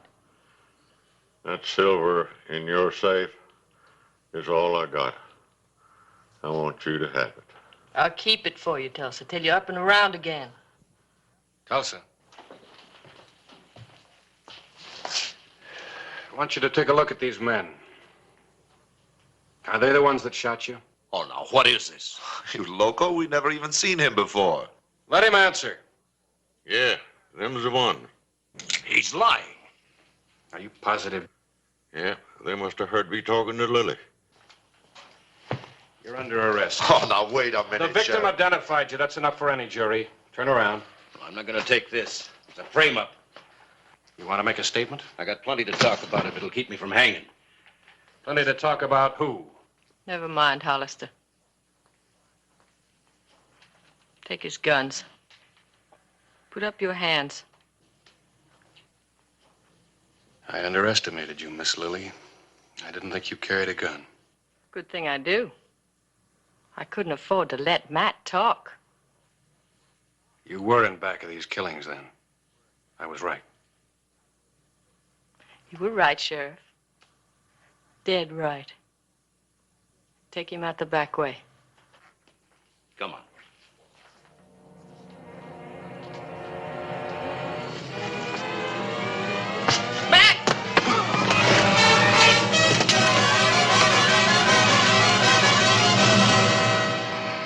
Will you join us in my jail, Miss Lily?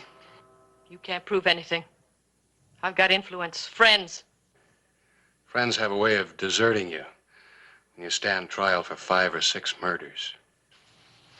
Let's go.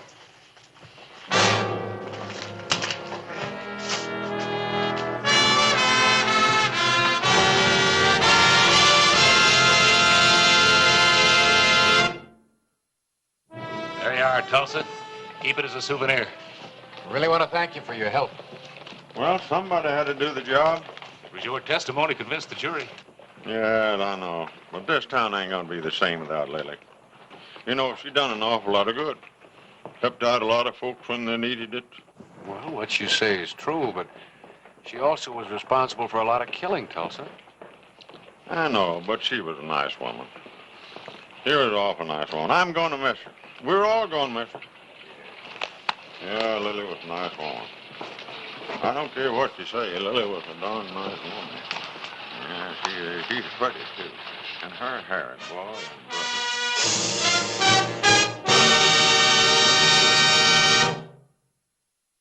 Whistle me up a memory, whistle me back where I wanna be, whistle a tune that'll carry me to Tombstone territory. If your past has run afoul of the law, it's a handy place to be, 'cause your future's just as good as your draw in Tombstone territory.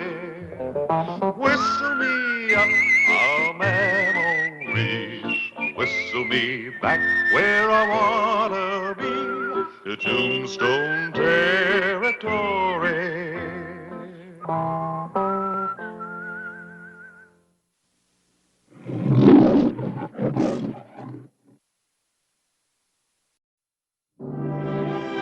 Tombstone, Arizona Territory, November 9, 1883. A quiet, peaceful day. But Sheriff Clay Hollister wasn't lulled by the quiet. From experience, he knew it could be the quiet before a storm.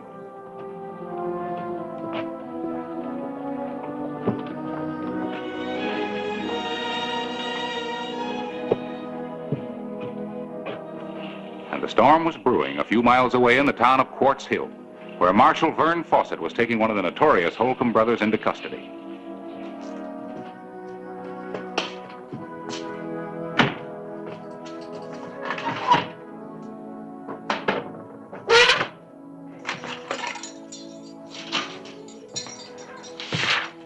All right, Holcomb. Up. I said up. You sure you want me to do this, Marshal? I'm sure. Now get up. I'm going to make you a deal. You forget all about this. And don't worry about that tin horn that said I did the killing. I'll take care of him. And then I promise you, Marshal, on my honor, nothing will happen to you. What are you talking about? Do you think... I don't think anything, lawman. I know. You just don't go around locking up one of us Holcombs. Especially Braid Holcomb. Didn't you hear about that back in Tombstone? Yeah, I heard about the Holcombs a long time ago. Now, let's go. Then you're just not acting real smart, Marshal. Are you? We'll see. Now, move.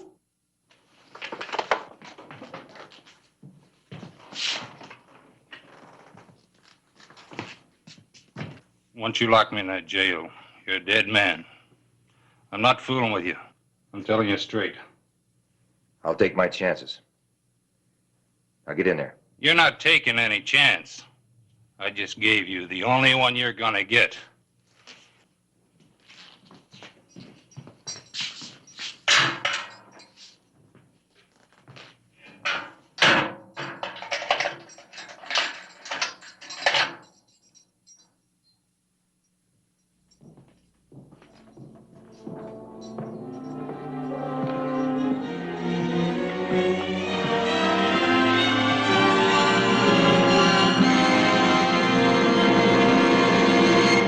Marshal.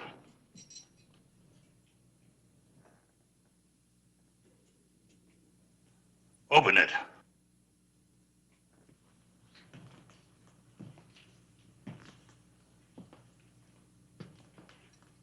And fast.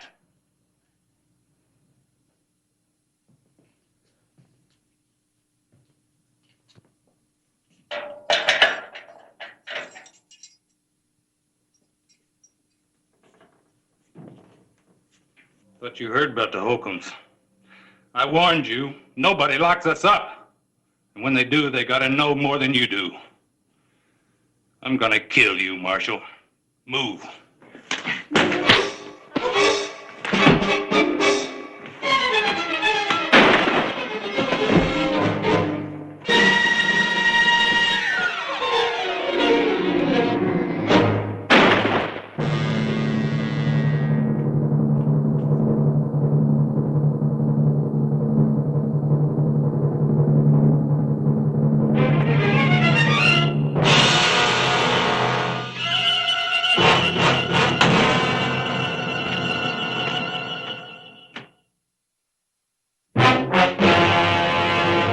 An actual account from the pages of my newspaper, the Tombstone Epitaph.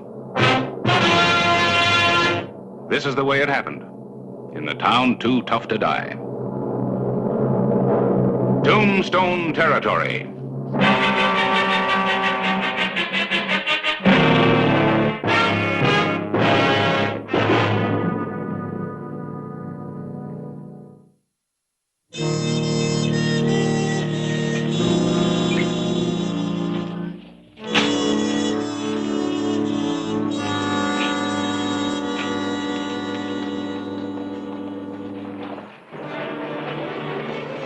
November 10, 1883. The news of the killing of Braid Holcomb by lawman Vern Fawcett had just hit the telegraph wires. Morning, Harris. I guess the normal greeting for a newspaper editor is, any news? When you're answering a sheriff, the reply usually is, it looks like there's trouble. Uh-oh, what's that? Dispatch from Quartz Hill. Vern Fawcett arrested Braid Holcomb. Holcomb apparently tried to escape. Vern killed him. Oh. Killing anybody's unhappy business, even for a marshal in the line of duty. It must be, because Vern turned in his badge yesterday. Quit cold. Well, just because of the shooting? Dispatch doesn't say. Just says that Holcomb's two brothers and their cousin are out gunning for Vern right now. I didn't think Vern had run. I don't know. They seem to think he's heading back to Tombstone. I hope not. That could mean trouble for his family. Yeah, family feuds come easy for gunslicks like the Holcombs. And for some nice people, too, like the Fawcetts. What do you mean? Well, Vern's brother and father come to a boil a lot quicker than some people. And if the Holcombs start riding them... Yeah, you're right. I'd best go out and talk to Ben and Gabe. Good. I'll go with you.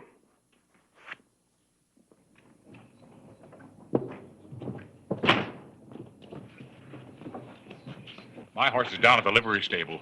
Why don't you pick me up as you pass that...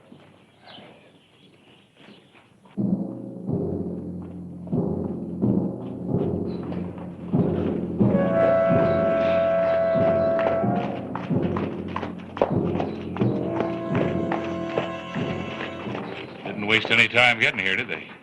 We're gonna waste less time leaving. Wait here, Harris.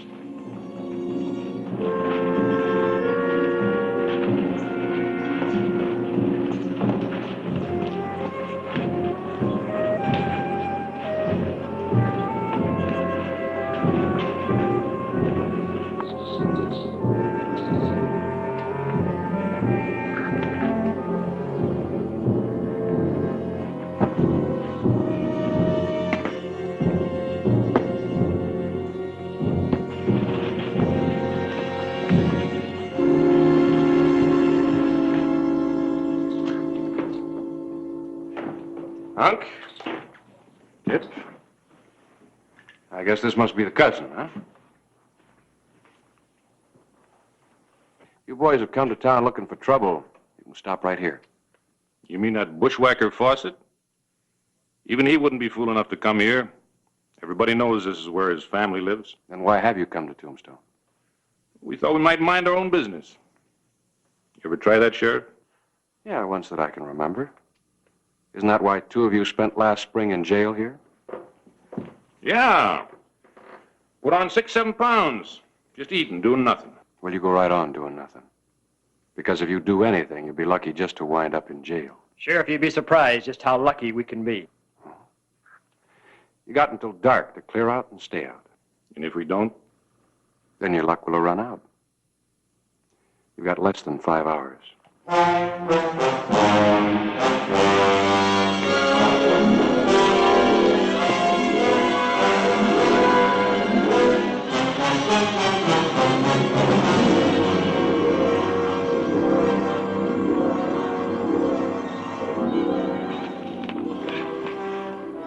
Trouble? Could be. I'm gonna ride out and see Gabe and Ben. I'll be back as quick as I can. You keep an eye on them, right?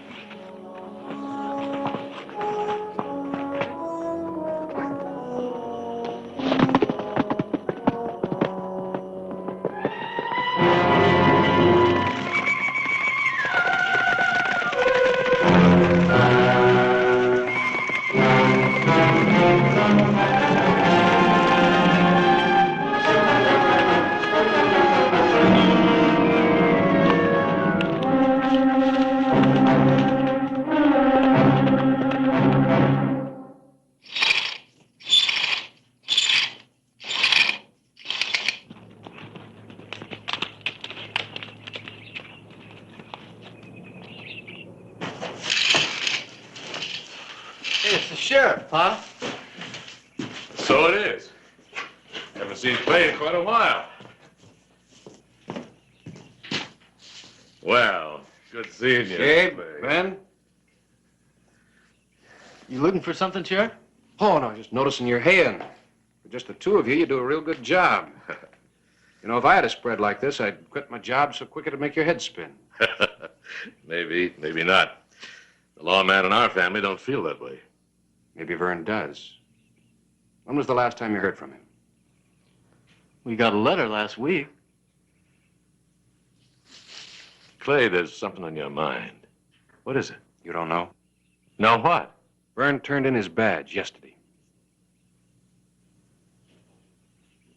Do you know why? All we know is that he quit his job right after he killed Braid Holcomb. And Braid's two brothers and his cousin are out after him. You saying Vern yellered out? I'm not saying anything. You're sure hinting it, though. Ben, please. You figured Vern came back, huh? I just hope that he hadn't. Don't worry. The Holcombs show their ugly faces around here. They'll get them blown clear off. Holcombs are my problem, not yours, either of you. Is that clear? Listen, if they come gunning for us or Vern, then the only thing Don't get so all fired excited, Ben. You already seen the Holcombs? They're around. And if Vern shows up, I want you to keep him out of sight. You mean hide like he's scared? Maybe you think he is. Clay, you're the law here, but you got to do something fast. If we get in trouble with the Holcombs, we'll blow them clear into the next county. You remember, Gabe. I've warned you.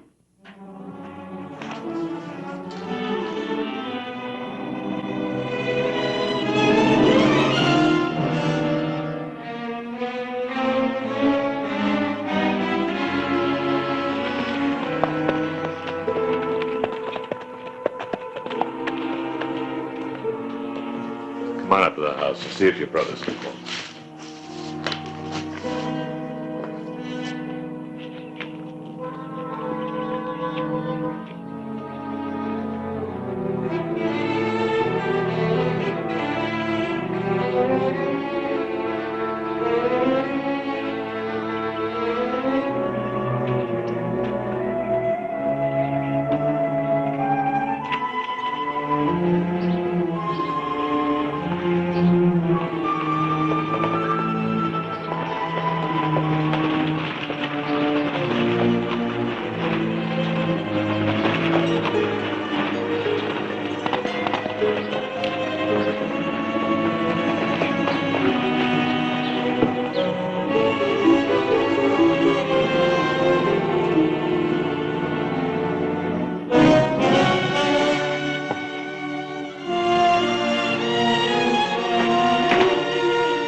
there? Oh, they didn't even know what had happened. What about them? They're still in the Alhambra. Probably stoking up on Dutch courage. Yeah. Think there'll be trouble even if Vern doesn't show up? Even if. I hope he's 1,000 miles away from here by now.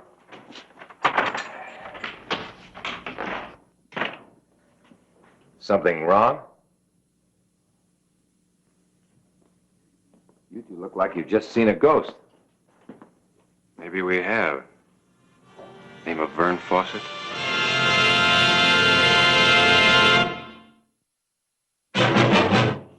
Ex-Marshal Vern Fawcett had returned to Tombstone, and a welcoming committee comprised of the Holcombs was waiting for him just across the street.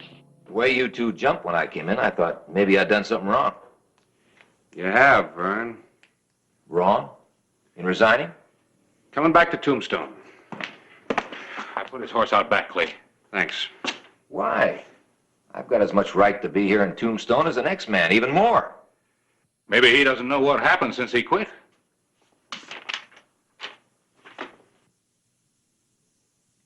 You think they ran me off? The Holcombs? Something did. What? I'll tell you what. That star that you're wearing. A badge that gives one man the right to gun another one. It also makes a very good target. Men get killed wearing it. You shot men, Clay. I never did.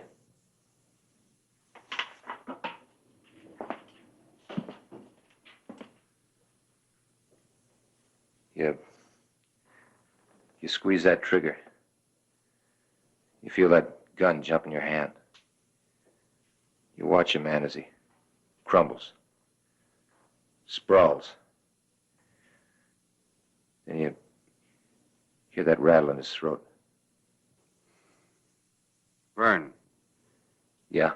The Holcombs are across the street right now, just waiting to get even. We're lucky they didn't see you when you rode up. You mean you're letting them stay? Not stay, just wait. Look, I don't like killing any more than you do. Killing or being killed. Clay didn't want to do anything until he was sure you and your family were safe. Where do you think you're going? Over there to face 3 guns? Are you prepared for that? I'm going to ride out to the ranch. Maybe stop by and tell Sally I'm back. Sally? Sally Reed, my girl. No, you're not. You're going out that back door and you're going to make tracks for Tucson.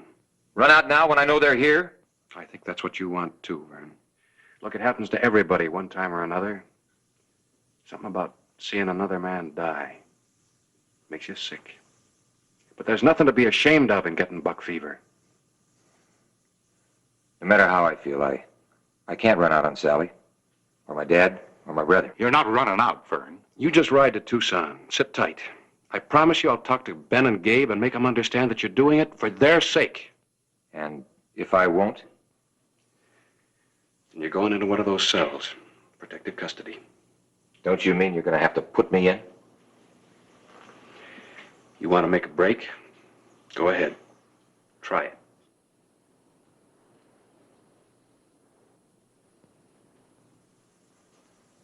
No. I can't, Clay. All right. Now, once you get to Tucson, you wire me. You'll be back in Tombstone just as soon as the Holcombs leave.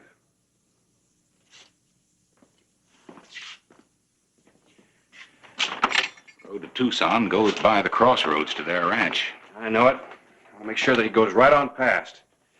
I'm going to follow him. I'm going to talk to Gabe and Ben. And once they know that he's in Tucson, they may follow him. Until we're sure that the Holcombs really are gone.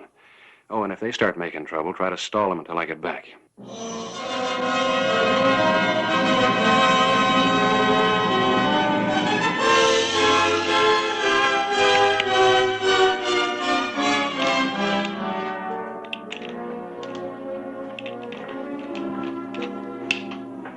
This is driving me wild. We just can't go on waiting here forever. Here's your gun, Pa. Get your own gun cleaned. If he's not here by the time you're ready, the two of us are going into town. We're not going to let him face 3 guns all by himself.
All right, let's go. We'll cut across to the back road. The back road, Pa? If they are waiting for Vern or us, I don't figure to ride into a trap. You're right. Maybe surprise will help us when it's 2 against 3. Could be 2 against 4 if that sheriff gets in the way. Nobody's gonna hang around gunning for us or Vern. Come on.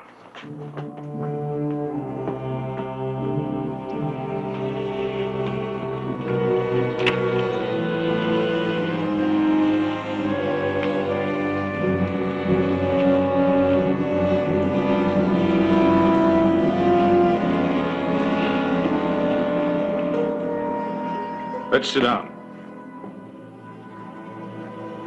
I'll go take a look.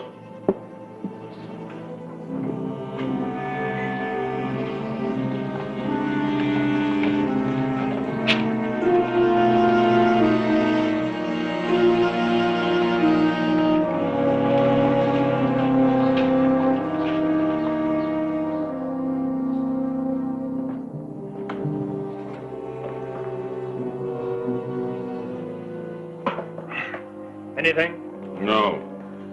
We're running out of time.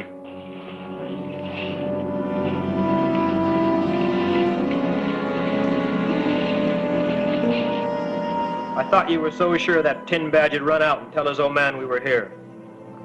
If they're waiting for us, we're sure not going to disappoint them. One more drink and we'll start riding.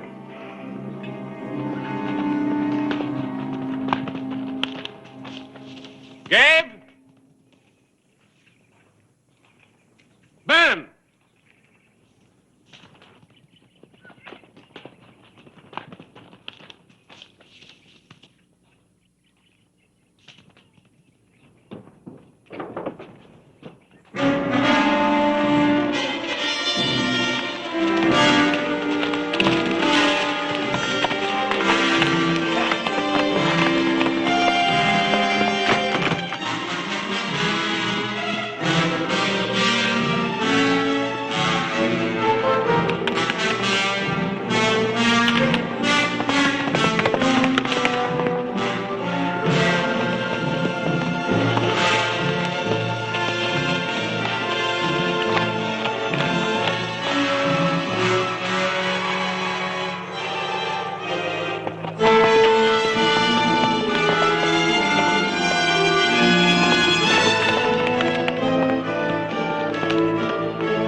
Check your gun.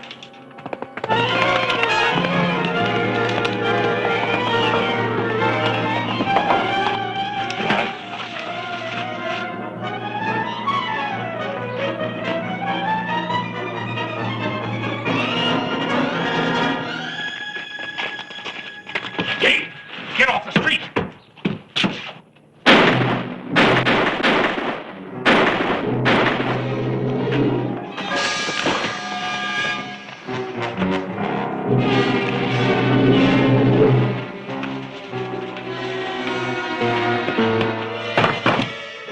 Get a gun.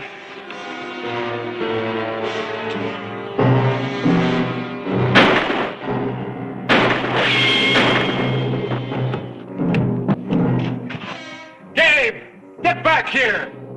I'll cover you. Ben!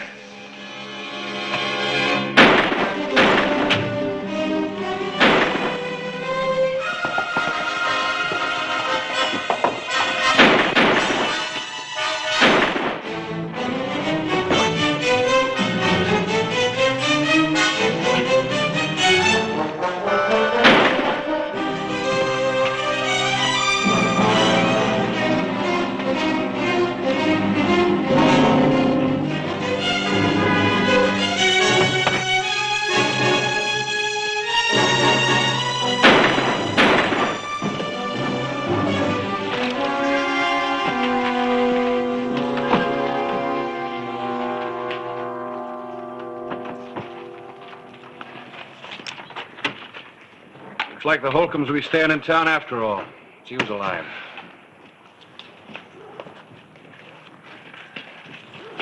You were right, Clay.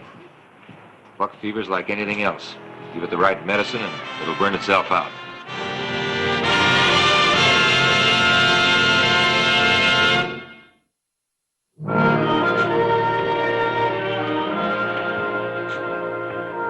Gabe! Well, how are you two fellas doing? Well, Ben's fine, just a little nick. Huh? Doc Cunningham says I can throw this thing away pretty soon now. Well, I got a fair exchange for you. I got one of these as deputy. I'll trade it to you for that cane. No thanks, Clay. I think I'll see how good I can do with a rope and a branding iron and Sally if she'll so have it. She better have you or the whole Fawcett tribe will come after her roaring for trouble. All I ask is when she says yes, you tell me. The epitaph can use a social, civilized item for a change. Well, so long, All right.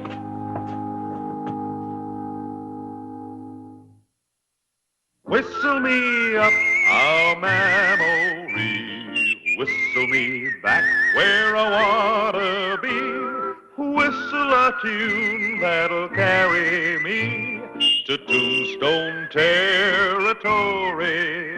If your past has run afoul of the law, it's a handy place to be.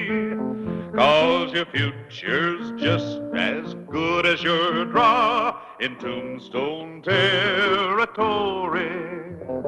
Whistle me up a memory, whistle me back where I wanna be, to Tombstone territory.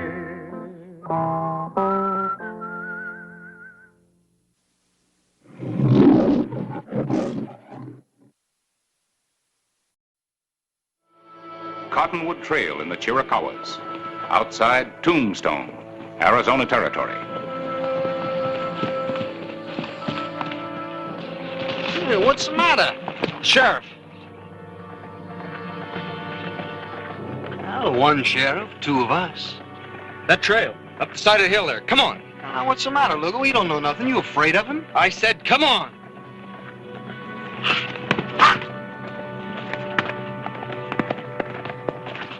Morning. You been in Tombstone? Yeah? Why? You resemble somebody I'm looking for. I'd like to ask you some questions. Hold it! Hold it!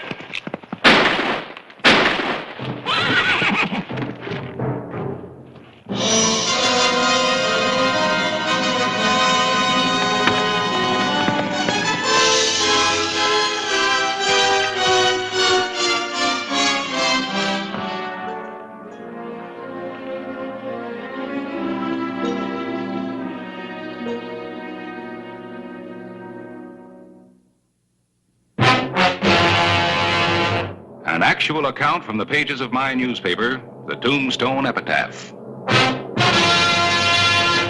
This is the way it happened. In the town too tough to die. Tombstone Territory.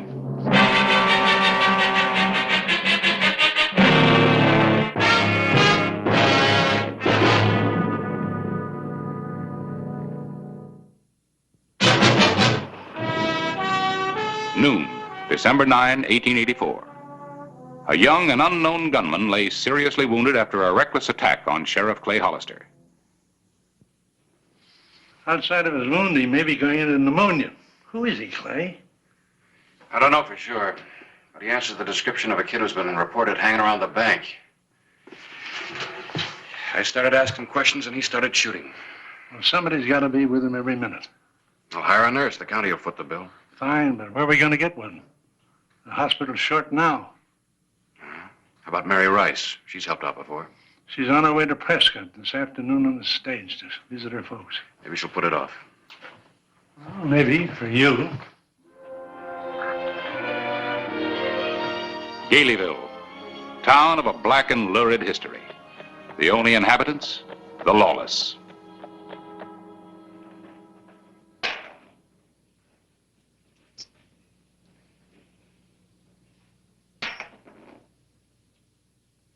Alita, that beats you.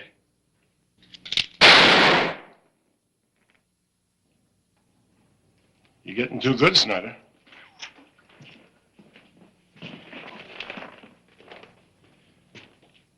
I've got to protect my championship. Trouble! Eddie? Where's Eddie? Shot down. Right in back here. The sheriff. You don't send a green kid like him to look over a bank job. Just because he's your nephew, he does anything he wants, huh? Is he dead? Sheriff kill him? I don't know. Looked like it. Anyway, took him back to Tombstone. Eddie rode up to meet him. He wouldn't listen to me. Get my horse. You want me to go, Sam? No. I need you. I'll come back for you. They don't know any of us in Tombstone. There won't be any trouble. What does this do to our plans? We didn't come all the way from the Dakotas for nothing. I appreciate your staying, Mary. Well, maybe someday I'll learn how to say no to you. I'll do everything I can for him, Clay. Doc Cunningham doesn't give him much of a chance. We'll see.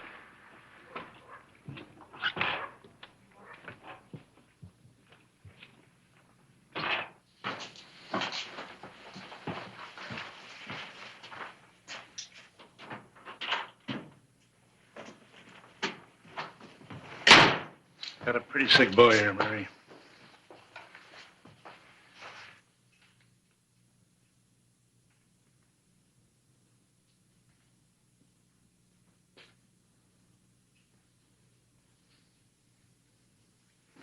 "103 fever and still going up."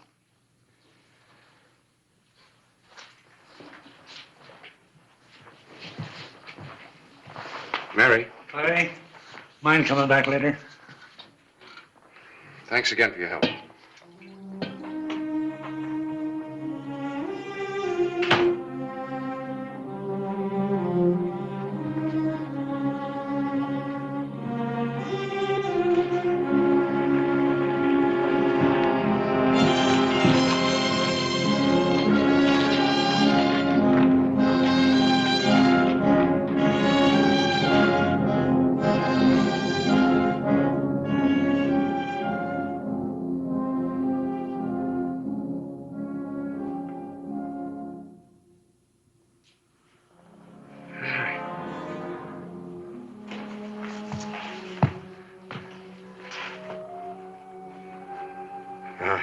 Sure picked the right nurse, didn't I?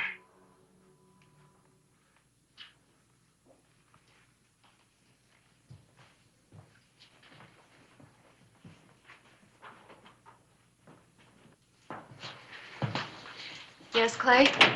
Who is he, Mary? He can't really be a criminal. He was never even really wild, no matter what people said. All right. Let's start with his name and where he wasn't really wild. Look, Mary, if missing me is all he's guilty of, there won't be any charges. His name is Eddie Casper. He's from Prescott. I haven't seen him in, about 6 years. Casper. Nobody by that name's wanted for anything that I know of. What about his being wild? He was noisy, the way kids are. And he always wanted a fast horse so he could kick up the most dust on Main Street. And he bragged a lot.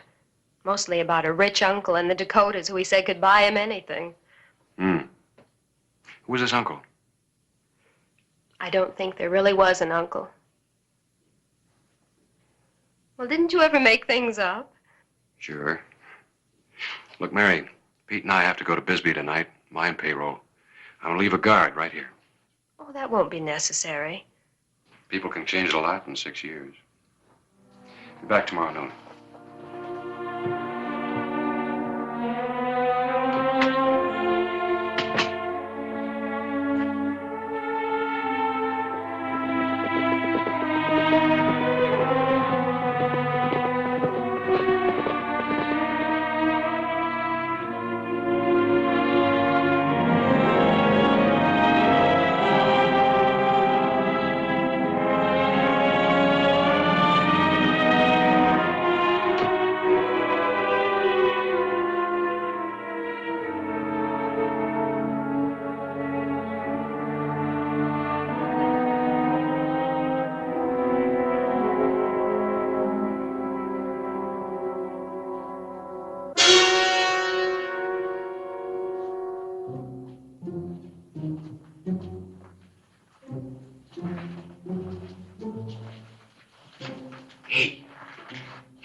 Hey, fella!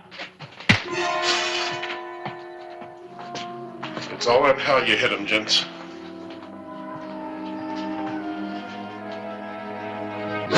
Yes? We're taking that boy. Why? Who are you? His kid. His kid? I'm his uncle. Don't yell. Don't do anything. Eddie? Eddie, how you feeling, boy? Sam, I'm sorry, Sam. There's nothing I can't get you out of. We're taking you back. You're not taking him anywhere. Moving him now could kill him. We got a wagon full of straw. Easier ride than the way he got up here. He's verging on pneumonia. He needs constant care. And he's gonna get it. Good care.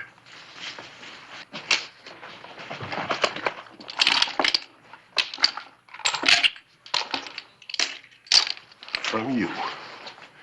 When Eddie's well, you can come back. Fair enough?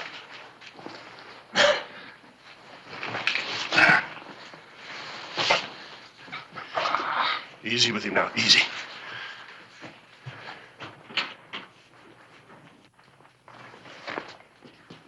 Better leave a message for the sheriff. Something he can understand.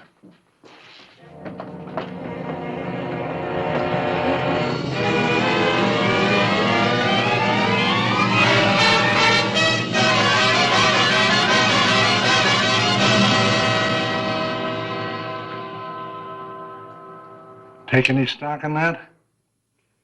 Yep. But that's not going to keep me from following him.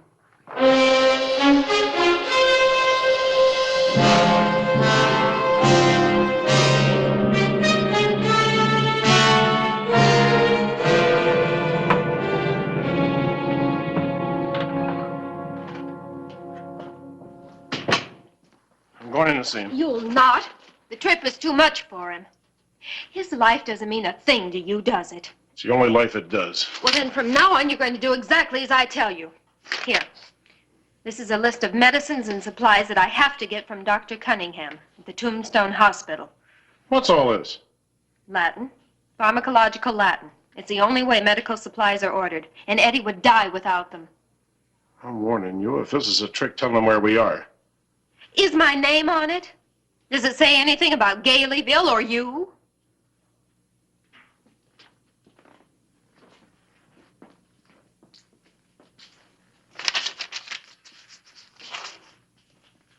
If this is a trick, there's going to be a dead doctor and a dead nurse.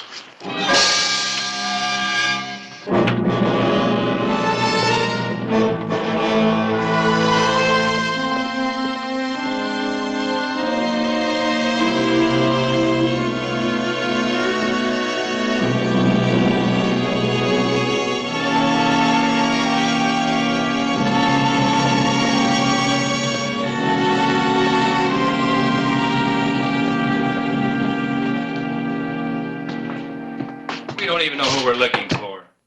We'll find out. Just keep asking questions. Did you get any answers? Not today. We'll be going out again tomorrow. What do you want to see me for? Here's a note. All right, what is it? It's from Mary. It's an order for medicine written in Latin. And directions, maybe where to find her. Vicus Latus, village of the bandits. Mons Magnum, large mountain. And northeast. Vicus Latros. Galeyville. Should I start getting a posse together? No. It's about a posse 10 miles off. Kill Mary, like they said. Maybe one man might make it. I'm starting tonight for Vicus Latros.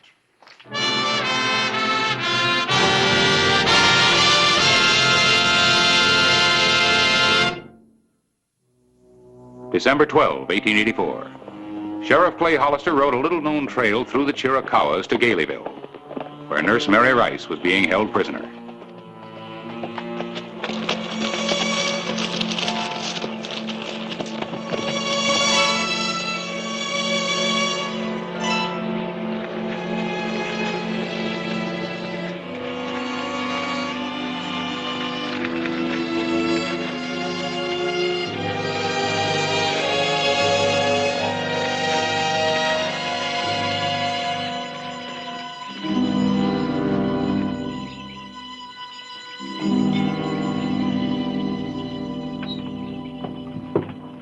Eddie looks real good this morning. He'll have to stay in bed at least another week. Week, huh? Thought you was itching to get out of here. I am.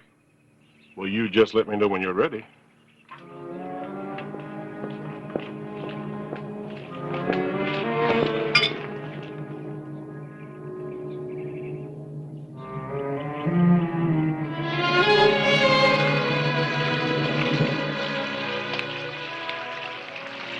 I don't have to be watched.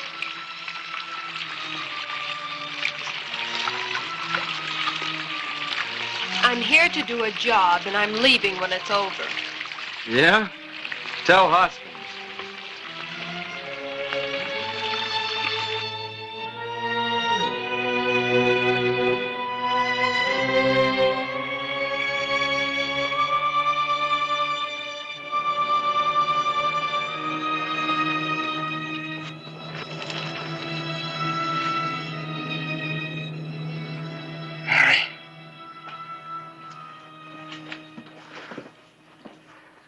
I'm here, Eddie. Please. Just stay here.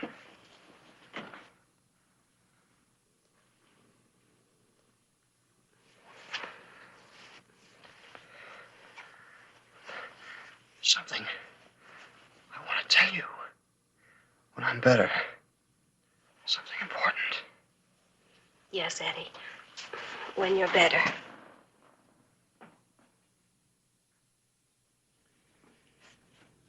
How long are you going to keep her here, Sam? She's a lively, handsome young woman. Look, Sam, she's seen enough and heard enough to hang us all. How much longer? You'll be the first one to know, Snyder. You're the one who's going to see to it that she doesn't hang us.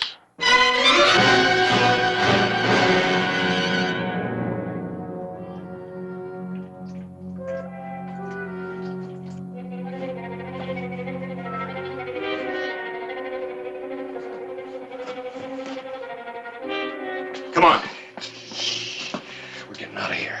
I can't leave him, Clay. Not yet. He's just not well enough. And when he is well enough? Then they'll let me go. Oh, Clay, when I sent that message through to Dr. Cunningham, I didn't mean that. What did you mean? Well, we can't leave him here to die. Look, Mary, be sensible. They'll never let you leave here. Clay, I've got to help him. And I don't mean just as a nurse. I can persuade him to leave here, to give this up. I know I can. Oh, please, Clay, let me talk to him in the morning. All right. You talk to him. Thank you. But regardless of Eddie, I'm getting you out of here at noon tomorrow. Find some excuse for going for water. But they always keep a lookout there. I know it. Don't you worry about him. All right, I'll be there.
Eddie, please listen to me. Tomorrow you can spend the whole day just reforming.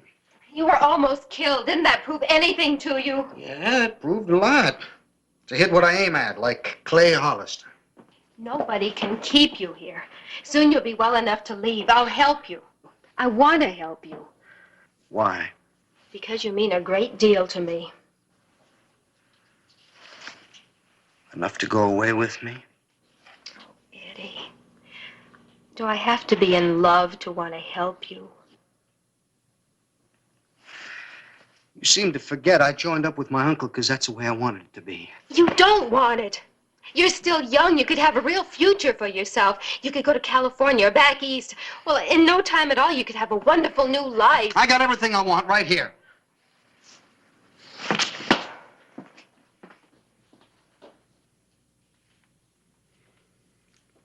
I'd like to see my uncle now.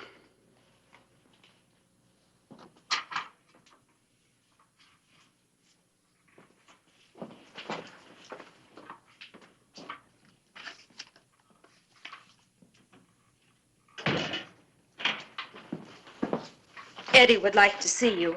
All right.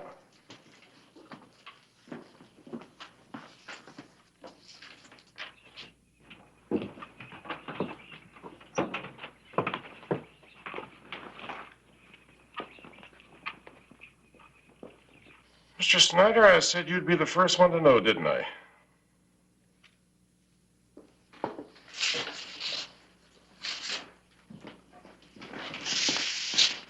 Quietly, Mr. Snyder.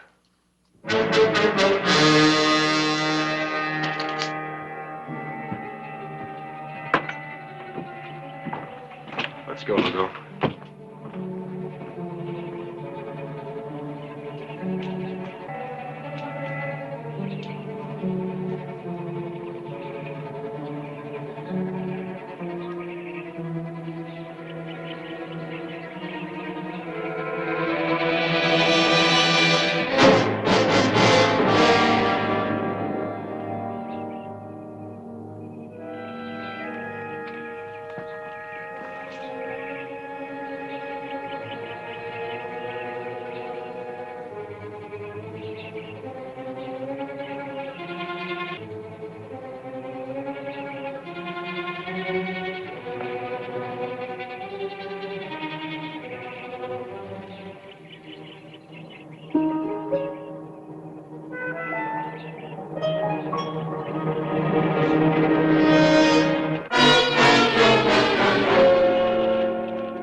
She's not going for water. She's going to meet Hollister. Why didn't you tell me all this before? How could I? She was here all the time. I'll take care of the sheriff, Eddie. Sam, what about Mary? She's been dead since we brought her here. You made your choice when you joined us, boy. You haven't got any now. Yeah, you're right. I haven't any now.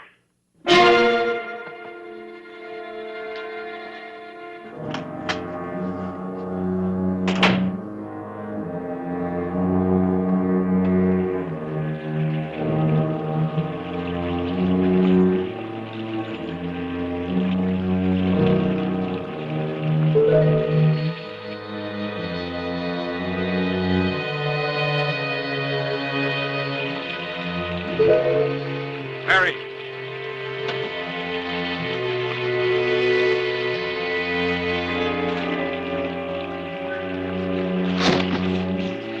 Left the horses half mile up the trail. Come on. Parks! Parks!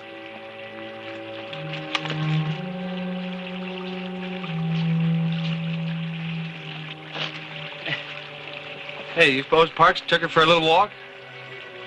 Come on.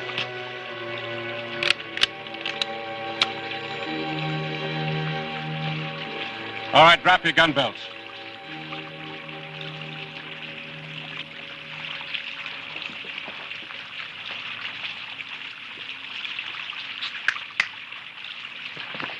Mary!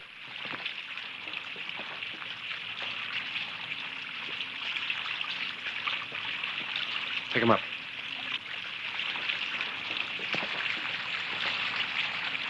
Leave them be, little lady.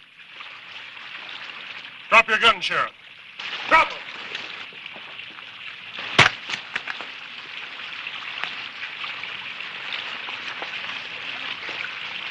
Shoot them, both of them. You afraid of the girl? It's just me that you have to shoot. I said shoot them.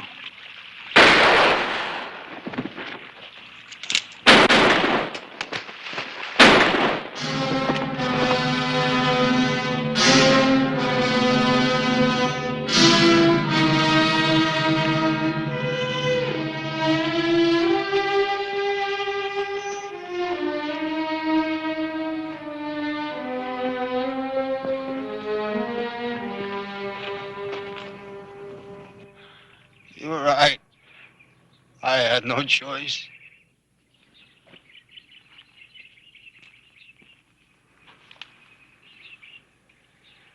There's nothing more anybody can do for him, Mary.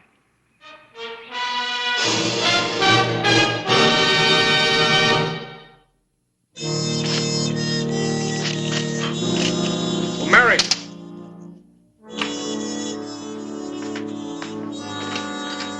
Come in.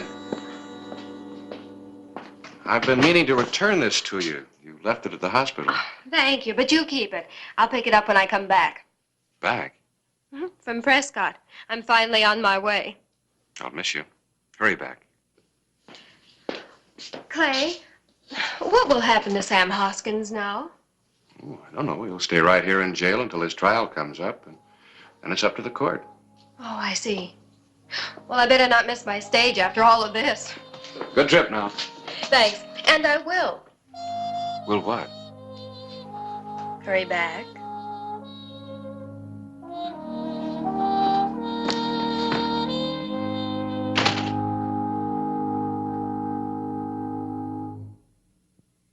Whistle me up a memory, whistle me back where I wanna be, whistle a tune that'll carry me to Tombstone territory.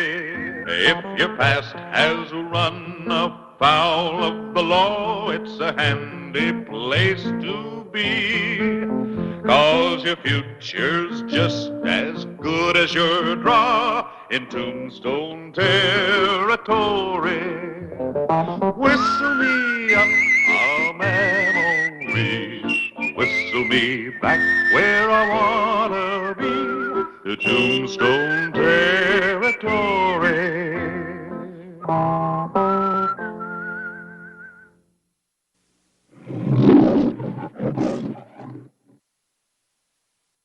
শুনেন, কালকের খেলায় আপনি হারবেন। বাবা, confidence দেখছো মেয়ে? যদি না হারছেন তাহলে কিন্তু বললাম এটা দিয়ে আমি আমার হাতে আপনার নাম লিখুন। মানে তো তখনই বুঝবেন যখন এটার দায় আপনার উপর পড়ব। সমস্যা থেকে ওই দিনকার তোরে হাত খরচে লেগা 5,000 টাকা দিয়েছিলাম। আবার টাকা কি গাছে ধরে? আব্বা জান, আপনি তো কত টাকাই কামান, 5,000 টাকা দিলে আপনার কি হয়? আমি আপনার একমাত্র আমার মাইয়া, তো আমার পিছনে খরচ করবেন না, কার পিছনে করবেন? আমার একটা কুর্তি পছন্দ হয়েছে, ওই কুর্তি আমি কিনতে চাই। কুর্তি মূর্তি লেহেঙ্গা ওড়না এসব দিয়ে তো ঘর বইরে গেছে, হাঁটুনের বি জায়গা নাই। মন চায় তোর এগুলা নাইজেরিয়া, বুলগেরিয়া আর উগান্ডায় পাঠাইয়া দে। আচ্ছা, এত কিছু কিনার দরকারটা কি? কি বলতেছেন আব্বা? একটা শখ করছি, শখের দাম লাখ টাকা। শখ যদি না মিটে তাহলে এই জীবন রেখা লাভ কি? আপনি যদি আমার টাকা না দিচ্ছেন তাহলে কিন্তু আমি কয়ে দিলাম, ব্লেড দিয়ে হাত কেটে নাম লিখে ফেলাম। আচ্ছা, ব্লেড দিয়ে এই কুর্তির লেগে হাত কাটানোর দরকার নাই। আমি বাইরে যাওয়ানোর সময় তোরে টাকা দিয়ে যাব। থ্যাংক ইউ আব্বা।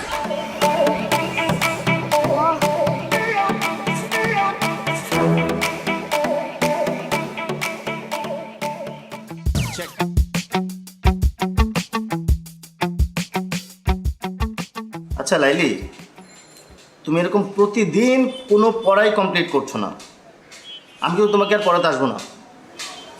আসেন না, আপনারা ক্যাটাই কইছে আইতে, আমি কইছি শেষ পর্যন্ত তোমার বাবার কাছে আমাকে কমপ্লেন করতে হবে। আপনি আমার বাপের কাছে কমপ্লেন করবেন? পড়াশোনা করছো না, বাবার কাছে কমপ্লেন করবো না?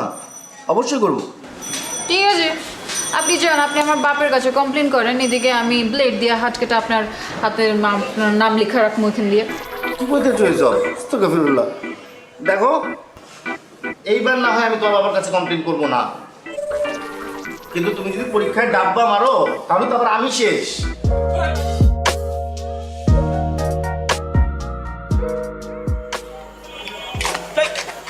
ও তুমি ডরাইছেন?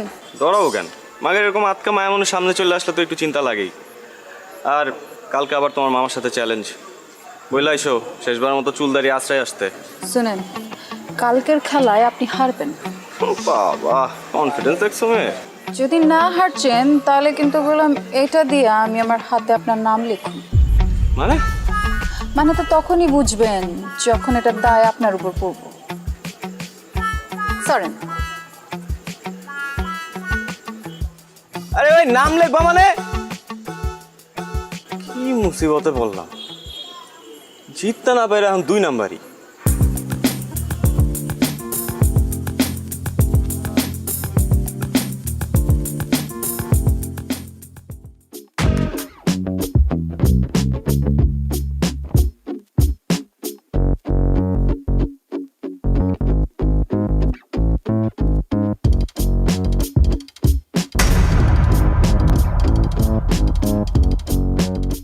কি সমস্যা যাইতে দিছ না কেন সমস্যা আমার না আপনার আপনি মানুষ না খুনি মানে মানে বুঝেন না কালকে কি করছেন কাচির লগে কি মিলাচ্ছেন পেট খারাপের ওষুধ দেখো এখন কিন্তু বাড়াবাড়ি হইতেছে তোমরা কাচ্চি খাইতে চাইছো আমি খাওয়াইছি ব্যাস কারণ কারো যদি পেট পাতলা হয়ে যায় কেউ যদি হজম করতে না পারে সেটা তো তার সমস্যা আমার না বাড়াবাড়ি আমরা করছি না আপনারা করছেন মানে ইচ্ছে করে আপনারা খান নাই কালকে তাই না যাতে আমার লগে প্রতিশোধ নিতে পারেন আর যদি নিতে চাই সেটা কি দোষ 3 বার ঘুরি চ্যাম্পিয়ন আমি তোমার কারণে আমার হারতে হয়েছে হারছেন তো কি মাঝে মাঝে কিছু জিতবার লাগা কিছু হারতে হয় এই তোমার কাছে হাইরে আমি কি জিতছি হ্যাঁ আমারই জিতছেন আমার মন জিতছে এই দেখো তুমি আমারে আবার কোনো কিছু তো ফাঁসাইছো আমি বুঝছি এইসব ফান্দে আমি পা দিতেছি না প্লিজ আমি আপনারে ফাঁসাই নাই আপনি আমারে ফাঁসাইছেন আমি তো আপনার প্রেমে পড়ে গেছি ফ্রি মাস্টার এক চক্কর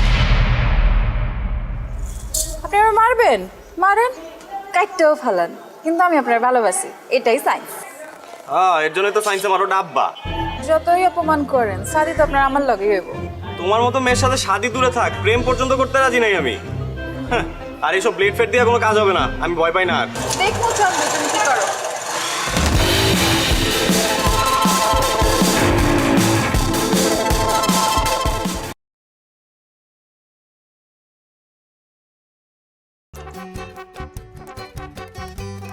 Chú ngoại rồi. Chôn búa à.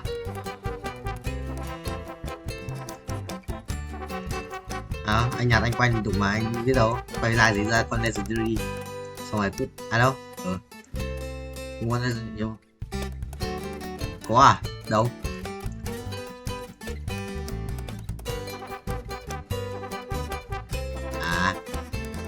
Anh không biết đâu.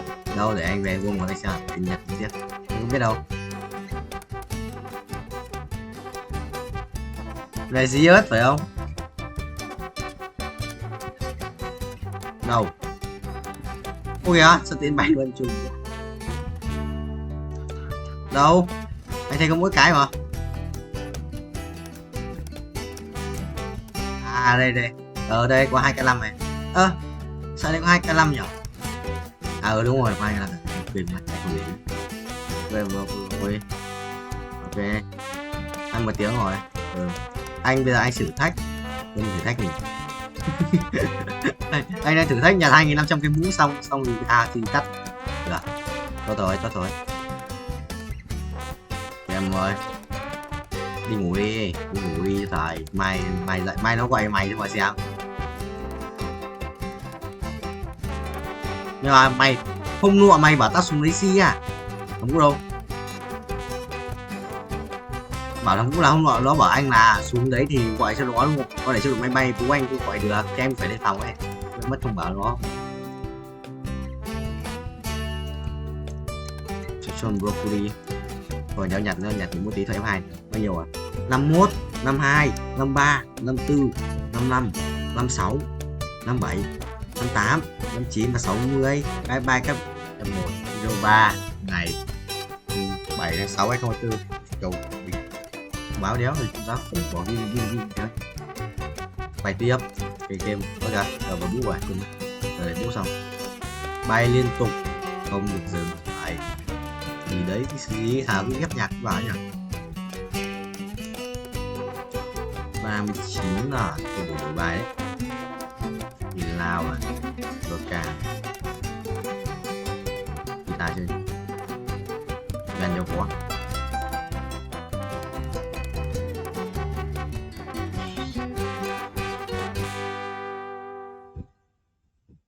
DC rồi phải đã chết rồi. Toán không đủ mình tiểu à. Máy tuyến giờ bao tiền đấy. Ta xem ở đây 200 tỷ 2 tỷ gần là quay trứng đấy, quay trứng legendary sự cái băm này.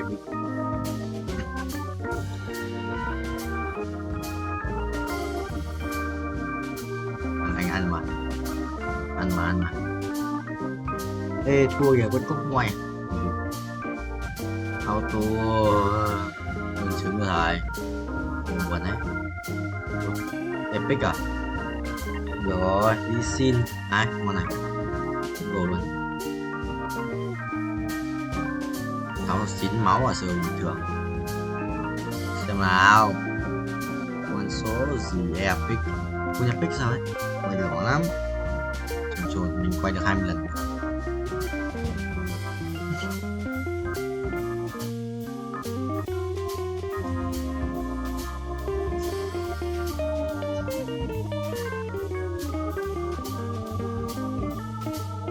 Trốn đấy con nào rồi rồi Soroka kỳ viên đất chết rồi kỳ viên rồi để cho Soroka xong viên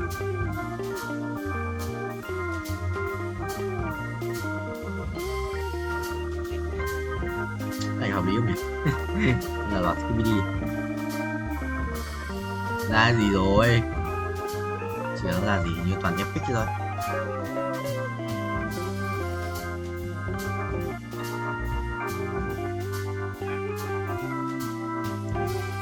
Có ra cái gì khác à? Trốn nhỉ?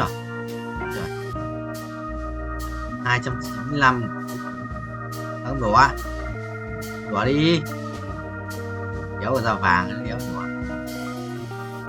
bao tiền 100 triệu tiền, hết tiền. Wow trời, nếu là gì thật à nhóc nếu hiểu rồi chưa xin 2 giờ này chôn búa à?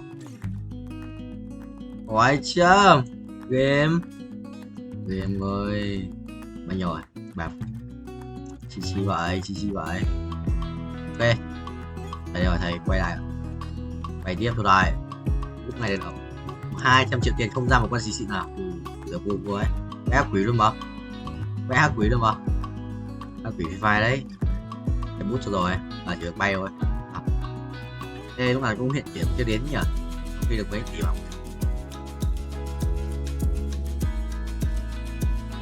nhiều ạ, đủ khỏe rồi. Hai đéo carry được, thằng tanh quay yếu carry được này được xong carry được đi lại bỏ carry được đi 61 máu ạ. Đấy sao trốn đấy, bao nhiêu tiền rồi, 8 tỷ, sự là quá nghèo.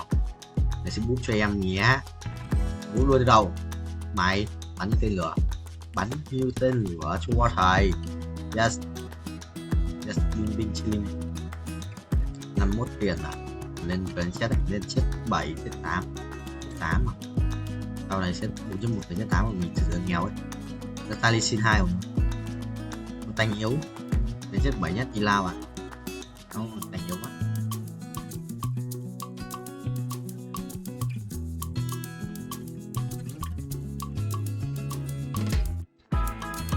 Cháu rồi giảm 5 phép này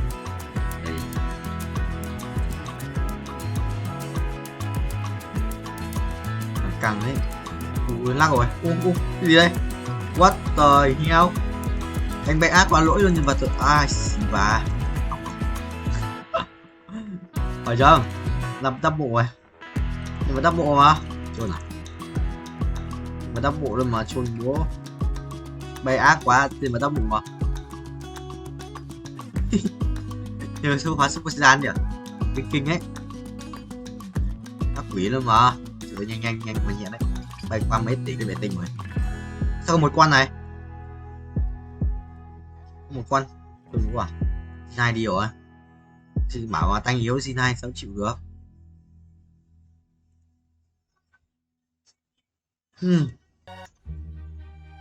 Đó, có sao có một con pet này. Đúng không? Ba con như một nhưng mà nó hiện một con nát.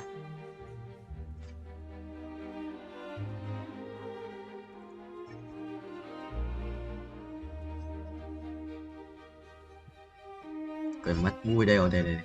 Quên mất. Cứ phương tiếp viện này. Nhưng mà toàn nói đồ à.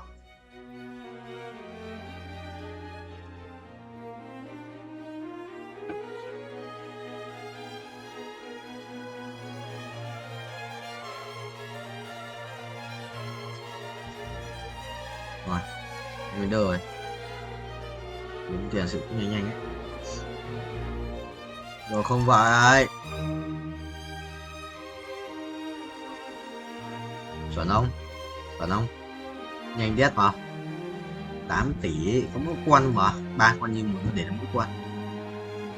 Nhưng bên trước vẫn để 3 con để khác nhau. Không ta. Bên trước vẫn để 3 con để khác nhau mà. Wow. Dốc không? Dốc của là đi cho đét không? Rồi, gây thêm sát thương. Rồi, đây là bảo có mỗi là xin một khỏe đấy. Sự là có mỗi xin cũng được ấy. Anh phải từng tí nữa, từng tí nữa mới đẹp.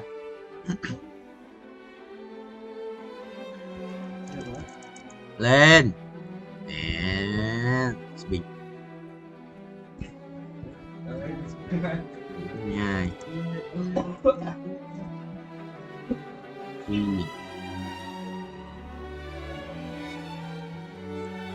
rồi hết rồi lên 8 rồi, hết gì rồi mày có mấy máu rồi, 8 máu là 3 mà. Anh đang boost stock cho cái quân nhân vật của thời mây đấy, trên này có con mây vậy chú tao nhìn nhảy qua mây không? Mấy tuổi? 9 tuổi một lần à? Quý nhỉ? 1 tuổi rưỡi này, 3 tuổi này, 4 tuổi rưỡi, 6 tuổi, 7 tuổi rưỡi, 7 tuổi rưỡi, 7 tuổi rưỡi, 8 tuổi rưỡi à? 9 tuổi, rồi xong, 9 tuổi, 6 lap, 9 tuổi về ơi, 8 tuổi rồi, 8 tuổi hơn, 9 tuổi, yes. Chưa có bút à? Chạy thêm một tí nữa, anh xem một con bút, yes. 6-7 tuổi là 6 lần quay. Anh còn ra One Legend đấy cho chị hẳn đấy. Galio kiếm mà.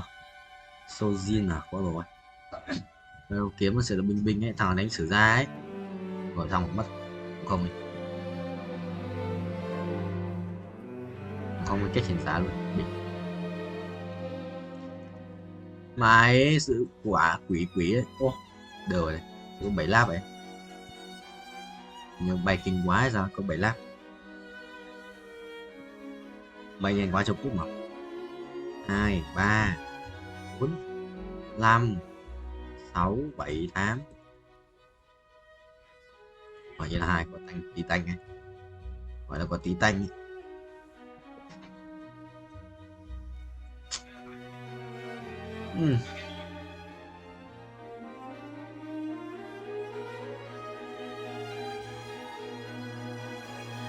Để không ngoài. Ô mua ra. Cái đúng.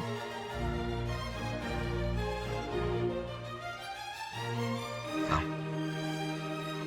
Galio rồi.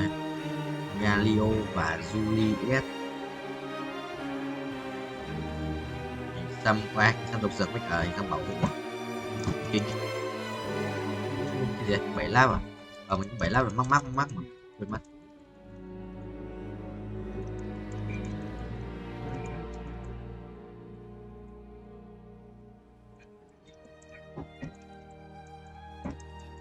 Chuẩn không vậy. Chim trồ à? Nắng bình thường.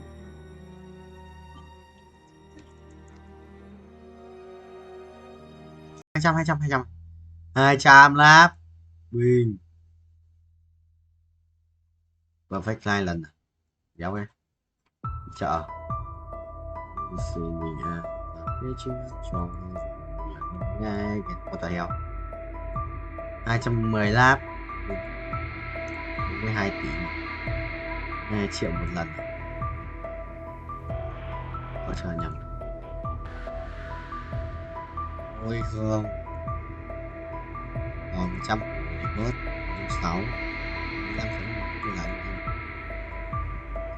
sử dụng binh chi linh ấy, bay binh chi linh điên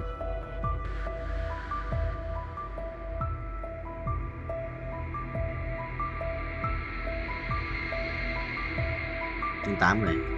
Làm chi? Một cây đai máu nữa, sử dụng ra một cái giáp máu à? Đây hả? Một bên.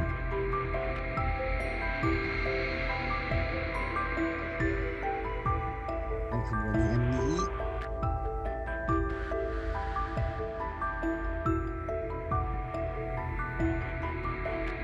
Phải đấy. Nếu mà xếp sai bên khác, anh xếp đúng bên là thắng. Vậy đấy chuyện. Đấy, cầm đua 2 bạn nữa. Chuẩn bị cái này 33 triệu start rồi. Tiền cái chứ.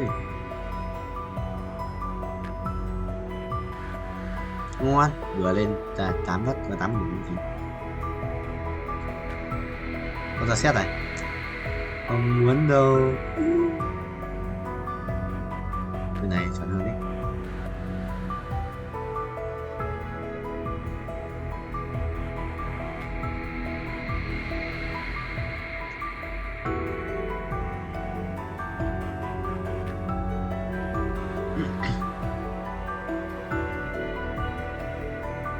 Ra xin ra rồi. Ngon này.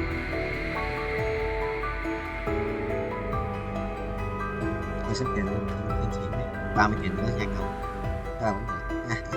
Thế là xong giao chim là đủ tiền. Hoặc cái thằng nhảy đá gì đó quên.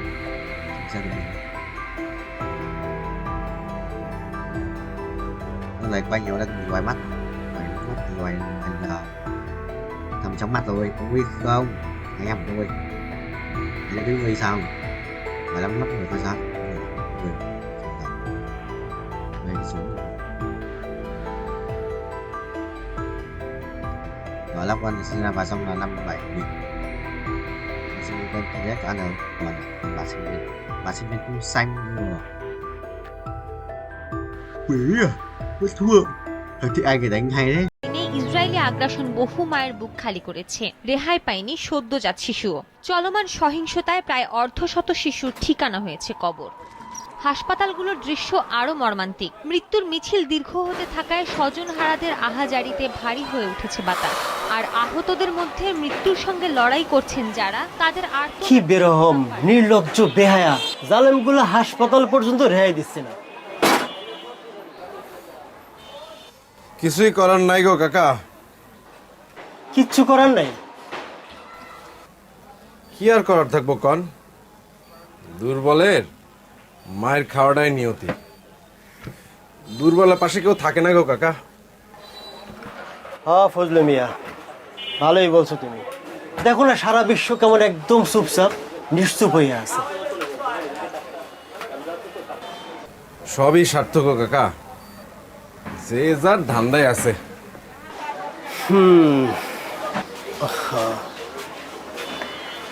9, 10, 11, 12 মোট 12টা আছে না? বিকালের মধ্যে পাবো তো? সন্ধ্যার দিকে আসেন। লেট করেন না কিন্তু। আচ্ছা ঠিক আছে, লেট হইব না। নতুন নাকি? আসসালামু আলাইকুম। হ্যাঁ নতুন, কয়দিন ধরে আসছে। নাও সন্ধ্যার মধ্যে ভালো করে করে রাখো।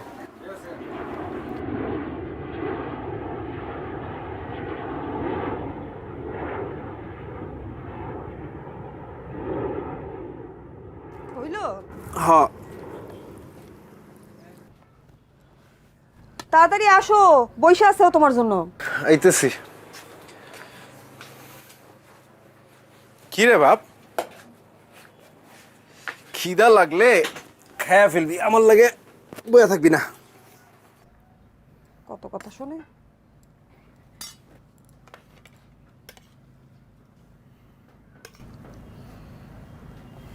দেখ তোমার প্লেটটা দাও।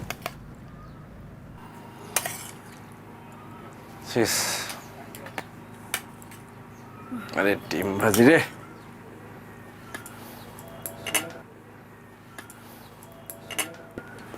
তুমি নিলে না? আমি পরে খাবো। পরে আর কি খাবা? আমি সবজি দিয়ে খাবো না, আমি ডিম দিয়ে খাবো। কেন বাপ, সবজি খাবি না কেন? সবজি না খাইলে বড় হবি না, বুদ্ধি হইব না। হ্যাঁ কর, মুখ খুলে না দেখছো? আর স্কুলে ভর্তি করাই দেওয়া দরকার না? দেওয়া তো দরকার। তো মাত্র ঢাকা শহরে এলাম, স্কুলে ভর্তি করালে তো একটু টাকা পয়সা খরচ হবো, টাকা পয়সা জোগাড় যন্ত্র করতে হবে না? সামনে একটা স্কুল আছে, আমি গেছিলাম, আমার মনে হলো যে ওখানে খুব একটা খরচপাতি লাগবো না, ভর্তি করাই দিই। ওরে ঠিকঠাক মতো খোঁজ নিছো? মানে ভালোইব? ভালোই তো মনে হইল। দেখো তুমি যেটা ভালো মনে করো। সারাদিন তো টোটো করে ঘুরে বেড়ায়, কই কই যায়, কাগো লগে মিশে, কিছুই তো জানি না, আর এখানে তো কারো চিনিও না। কি রে ভাব, ঢাকা শহরে এসেই দেখি বন্ধু পাতায় ফেলছিস, তা একটু পড়াশোনা করতে হইব না? হ্যাঁ করতে হইব তো। এই যে তোর পুরান স্কুলের যে বইগুলো আছে ওইগুলো নিয়েও তো একটু বসতে পারস না? জিগাও তো পড়ে কিনা। আমি পড়ি তো। আবার মিছে কথা থাবর তুমি। থাক, তুই এখন খা, আজকে আমি তোরে নিয়ে পড়তে পাবো, ঠিক আছে? হা কর, মুখটা খুলে না, হা কর। বাহ, পানি নিয়ে আসতে। এটা হইতেছে কাজের আনন্দ, নবকৃষ্ণ ভট্টাচার্য। মৌমাছি মৌমাছি কোথায় যাও নাচি নাচি, দাঁড়াও না একবার ভাই। কি রে এখনই ঘুমাস কেন? একটু পর। ওই ফুল ফোটে বনে, যায় মধু আহরণে, দাঁড়াবার সময় তো নাই। এত হাই তুলতেছিস কেন? বাকিটা কালকে পড়ি। কালকে পড়বি? পড়তে বলেই ঘুমাহে না? আমি অনেক পড়ছি। আবার কই দে, পেন্সিল দে, আমি তোর এই শব্দ অর্থগুলো লিখে দেই, এগুলা মুখস্থ করবি। তুমি দোকানে যাইবা না? যাবো তো, আর একটু এগুলা দেখা দিয়ে যাই, এগুলা তোর বাসার কাজ, ঠিক আছে? এগুলো মুখস্থ করবি। যে আহরণ মানে হইতেছে সংগ্রহ করা। আহরণ মানে কি? সংগ্রহ করা। সংগ্রহ করা। তারপরে হইছে May mắn rồi nên điện từ bao nhiêu quay được người thôi, phải có may mắn cơ mới thích lâu lâu. Mình gọi là khỏe phết đùa. Không có Guardian Carry mà vẫn hold Guardian à? Thực sự là cầu nguyện không vậy? Thực sự là cầu nguyện ra Guardian không? Cái thằng lái xe này, lái xe bay rồi, xe bay nhưng mà vẫn cần bánh. Sự nhón không? Nhón đó, mày nhón không? Ui Galio rồi, what the hell? Ui nó ở kia, thì không quan tâm. Chơi Galio rồi, để Galio ngoài, chưa cần lắm. Cũng xịn đấy, nhưng mà thiếu xe lát, nhận được xe lát nữa là xong. Perfect tiếp à? Thêm nữa không? One more. Ê, 135 xuống 126 kìa, nó reset. One more này. One more. One ai không được. One more. Không one more à? Quả đấy, đây được rồi. One more. Two more. One more, two more. Hãy Sibasikira. Nope. Mày bay 54 à? Thực sự là 5 củ ấy, nên là 50%. Quay đều. Cái gì đấy? Không skip được, quên mất. Có thể về qua kia thì bay thì kiếm tiền G-Bird. Quá mạnh. Ra một tuổi mà rồi lên qua 4, cứ chỉ qua 4 giúp tôi vậy, chôn tôi à?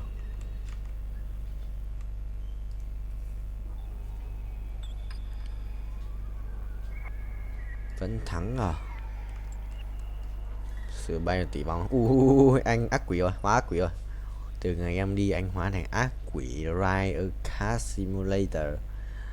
22 củ à? Anh sẽ bay được tầm 400 củ, 450 thì mới lên cấp tiếp theo được. Sự bình chỉ linh ấy. Nhanh mà nhẹ, ui bay nhanh đét, tốc độ sự là vua. Tốc độ sự là vua ấy, tốc độ sự một đẳng cấp Pro VIP. Chuẩn không vậy? Thắng được không vậy?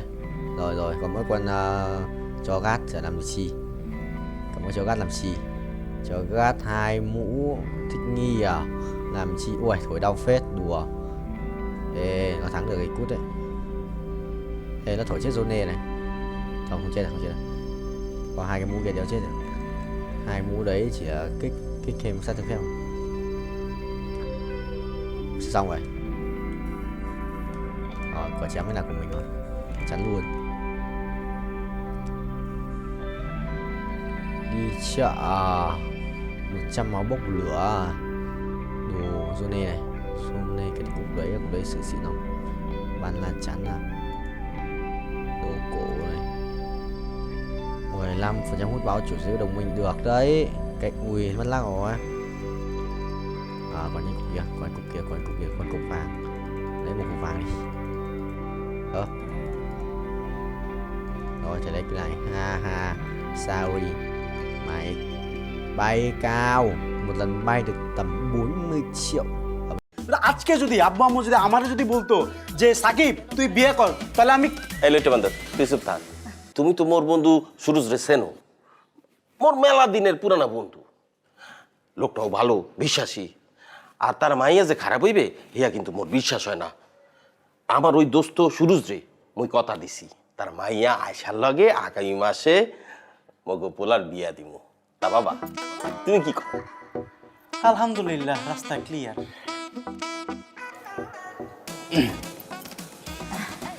তোর বাবার একটু মাথা মোটা হইলে তাতে কি হয়েছে কথাটা কিন্তু খুব একটা খারাপ করেনি তাই না ভালো একটা ডিসিশন নিছে এই বেটা ওই যাও কই আরে বেটা বহো যাও কই বয় বাবা বয় রাখি মাথাটা ঠান্ডা করে বয় না কথা বলতেছি কথাগুলি একটু শুন আচ্ছা আব্বু আম্মু মন থেকে খুশিতে তোরে বিয়ে করাইতে চাইতেছে মানে তোর মতো বলদ আমি আমার দুনিয়াতে দেখি নাই তুই যেখানে রাজি হবি সে জায়গার মধ্যে তুই উল্টার মোসামসি করতেছিস আজকে যদি আব্বু আম্মু যদি আমারে যদি বলতো যে সাকিব তুই বিয়ে কর তাহলে আমি এই লইটা বান্দর তুই চুপ থাক বাজান মোসরামুসরি কইরা কোনো লাভ হইবে না বিয়া কোনো অপরাধের কাম না হনু পোলাপান যখন বড় হয় বাবা মার দায়িত্ব পোলাপান করে উত্তম জায়গায় বিয়ে দেওয়া আমার জানা মতো মাইয়াটা সুশীল ভদ্র বিয়েটা হইয়া গেলে তখন বুঝবা তখন আর তোমার অঙ্ক মুখস্থ করা লাগবে না বাবার হোটেলে বইয়া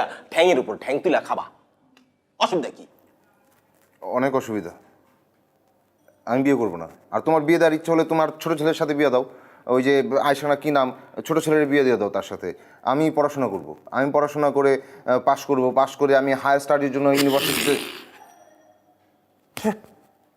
বিদেশের ইউনিভার্সিটিতে আমি পড়তে যাব আমি বিয়ে করব না আমি পড়াশোনা করব বাজান দিল্লি বহু দূর ওদিকে তুমি তাকাইও না লাভ হইবে না ওই মাইয়ারেই তোমার বিয়া করতে হইবে ফোন নাম্বার নেও কথা কও দরকার পড়লে দুজনে দেখা সাক্ষাৎ করো সিন পরিচয় হও আগামী মাসের যে কোনো দিন তুমি কত মোর এককানি কথা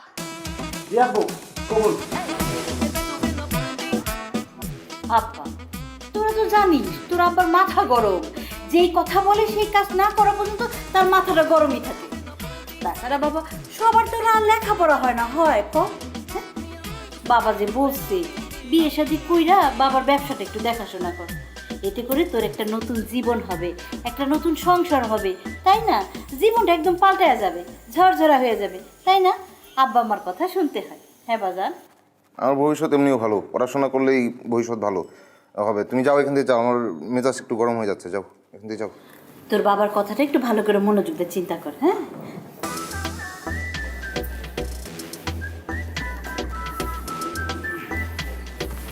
ভাইয়া জীবনে বহুত অঙ্ক মুখস্থ করেছ এবার জীবনের অঙ্কটা মিলাও এই যে উস্কো খুস্কো গালগুলো আছে না চুলগুলো আছে না ওগুলো সেলুনে গিয়ে ফেশিয়াল টিশিয়াল করে একটু মানুষ হও বুঝছো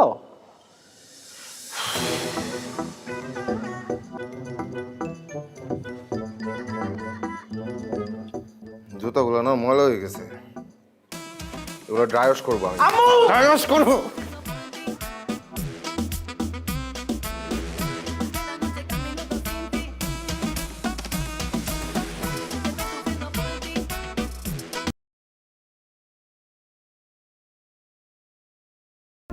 Bài cái đậu buồn lên mà sự là khỏe đấy nhưng mà thầy xây bài bị chia sẻ có sa ra có rakan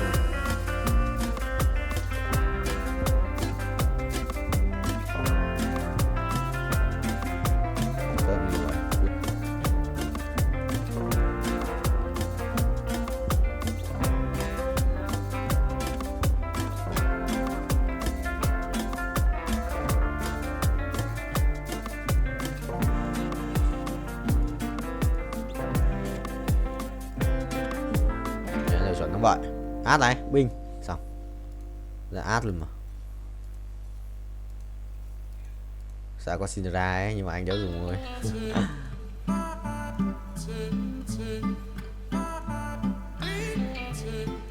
Ui, xét này. Xét đây là bài cảnh đệ đẹp đéo chịu được. Không sao, trời ơi. Bay cho đời, quay đều, quay ui, con lắc rồi sao cút. Mày đi, xong rồi có át rồi. Ngày đánh bài va vẫn. Sao ra còn bài đẹp phết. Định mạnh cái xét này, ui, bình điết. Xét là mình sẽ thiếu là một cái cung mà. Cung một con Kizana hoặc là một nhầm con Nautilus để lấy cái thú tượng để cho in nào. Bắn cung không? Bắn cung lấy đồ cho át trước đi thầy. Ui, rồi xong nhặt nhầm đồ. Ha ha. What the hell man? Nhặt nhầm đồ. Thế mà cũng đòi lái xe. Đùa tao à? Đùa tao không vậy. Thế mà cũng một cộng một ending trồn ngủ không? Trồn thấy không? Cinderella này cút, có một cút, dấu hiểu. Nhặt ngu đấy. Ngu đấy. Rớt ở đây. Rồi xong. Sao có thằng này đây? Thì vậy có ai mà lại có cái thằng này đây tức là. À, 14 mà, cút. Nè. Xong. Chịu rồi, nhặt nhầm đồ lỗ tắc ngủ nó máu nhỉ. Rồi xem đi. Thầy ơi, không ai nhận được cái gì. Tôi nhận không? Ở đây. Vòng quay may mắn, vòng quay vô cực. Anh 2 vòng à? Quay đều ra cái pet đỏ ấy đi, ra cái pet đỏ đó. Đi ra qua. Biết quay được vào pet Omega. Chịu rồi, tí vào lừa tao. Đi qua mà trồn lại đi qua. Trồn tố bố. Đi trồn tao, đi xin à? Đi xin chuẩn không vậy? Rồi xong. Bình. Xong, thắng. Không thắng. Suýt thắng. Quả phe bắn được phết nhưng mà suýt thắng thôi. Thầy bay tốc độ cao ấy. Bay tốc độ cao luôn. ও তুমি ডরাইছেন? ডরাবো কেন? মাগের এরকম আটকা মায়া মনে সামনে চলে আসলে তো একটু চিন্তা লাগেই। আর কালকে আবার তোমার মামার সাথে চ্যালেঞ্জ। বললে আইসো শেষবার মতো চুল দাঁড়িয়ে আশ্রয় আসতে। শুনেন, কালকের খেলায় আপনি হারবেন। বাবা, কনফিডেন্স দেখছো মেয়ে? যদি না হারছেন তাহলে কিন্তু বললাম এটা দিয়ে আমি আমার হাতে আপনার নাম লিখুন। মানে তো তখনই বুঝবেন যখন এটা দায় আপনার উপর পড়ব। সরেন। আরে ভাই নাম লিখবা মানে? কি মুসিবতে বললাম। জিততে না পারে এখন 2 নাম্বারই।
কি করছিস? এটা কি করলি তুই মামা বলতো? শেষ পর্যন্ত ওই হাবলু মামার কাছে।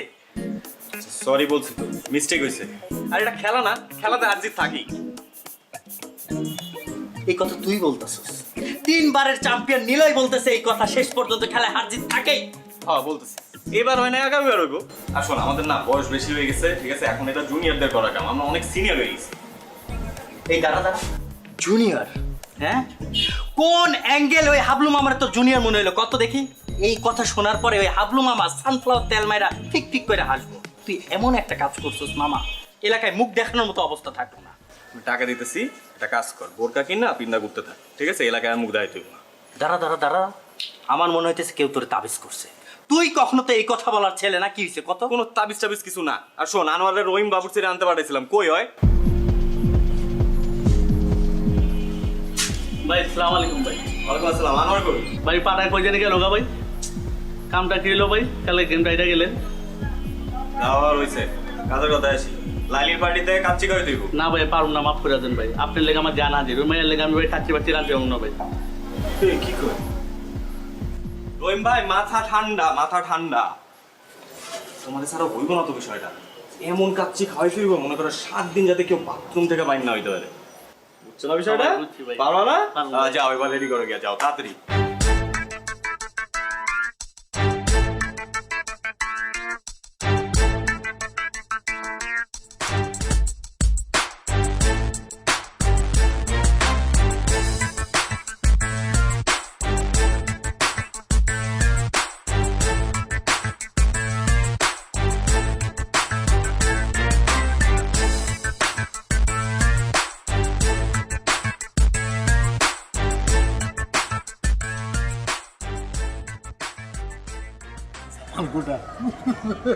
একটু বড় খবর হইব।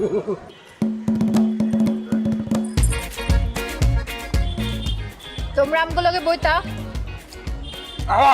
আরে আমরা তো খাবোই, আগে আপ্যায়নটা করে নেই। পুরান ঢাকার ট্রেডিশন তো আপ্যায়ন করা, কি মামা? আইসো দুষ্ট লাইনে আইসো, এরকম লাইনে থাকলে তো কোনো সমস্যা হইতো না। খুব তো কইছিল খেলার কথা, এখন বুঝছো খেলা কি? এখন একদম ক্লিয়ার মামা। আপনার একটু কাছে দিই। আলু দেই, আলু আলু। না না না, গোস্ত দাও, গোস্ত দাও। হয়ে যায় যে গোস্ত দেই। অনেক মজা হয়েছে। এই লাইলি দাও, লাইলি দাও। আলু ল ল ল ল লাইলি ল। তুমি লইবানি? খাইতাম, মজা তো। তুমি একটু খাও। সবাই মিলে আমগুলোকে খাইতাম। আরে খাবো তো, খাবার তো আছে। লোকে খাও। আরে মামা খান তো। আসি কিছু লাগলে বললেন কিন্তু। মজা হয়েছে। আসলে না, চলো গোস্ত ল।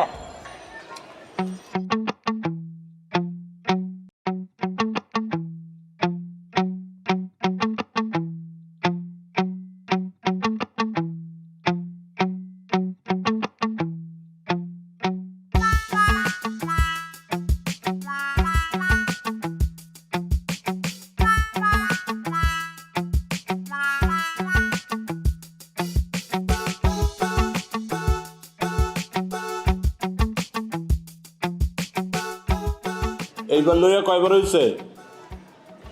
ভাই 5 বার। তোমার এত করে কইছি যে একটু কম কম খাও, মাগনা খাওয়ান পাইলে হুদাই হামাম করে খাও। দুলা ভাই আমি তো মাগনা খাওয়ান খাই ভাই, আমরা তো বাজেতে জিতছি আর আমি তো পরিমাণ মতোই খাইছি। বিশ্বাস করেন দুলা ভাই, আমি নিশ্চিত ওরা খাওয়ানোর মধ্যে কিছু মিশাইছে। লাইলিও তো পরিমাণ মতো খাইছে, ওরা তো পেট নামছে শুনছি। হ্যাঁ, মানুষের আর খায় কাম নাই, তোমার খাওয়ানোর লোকে কিছু মিলাইছে।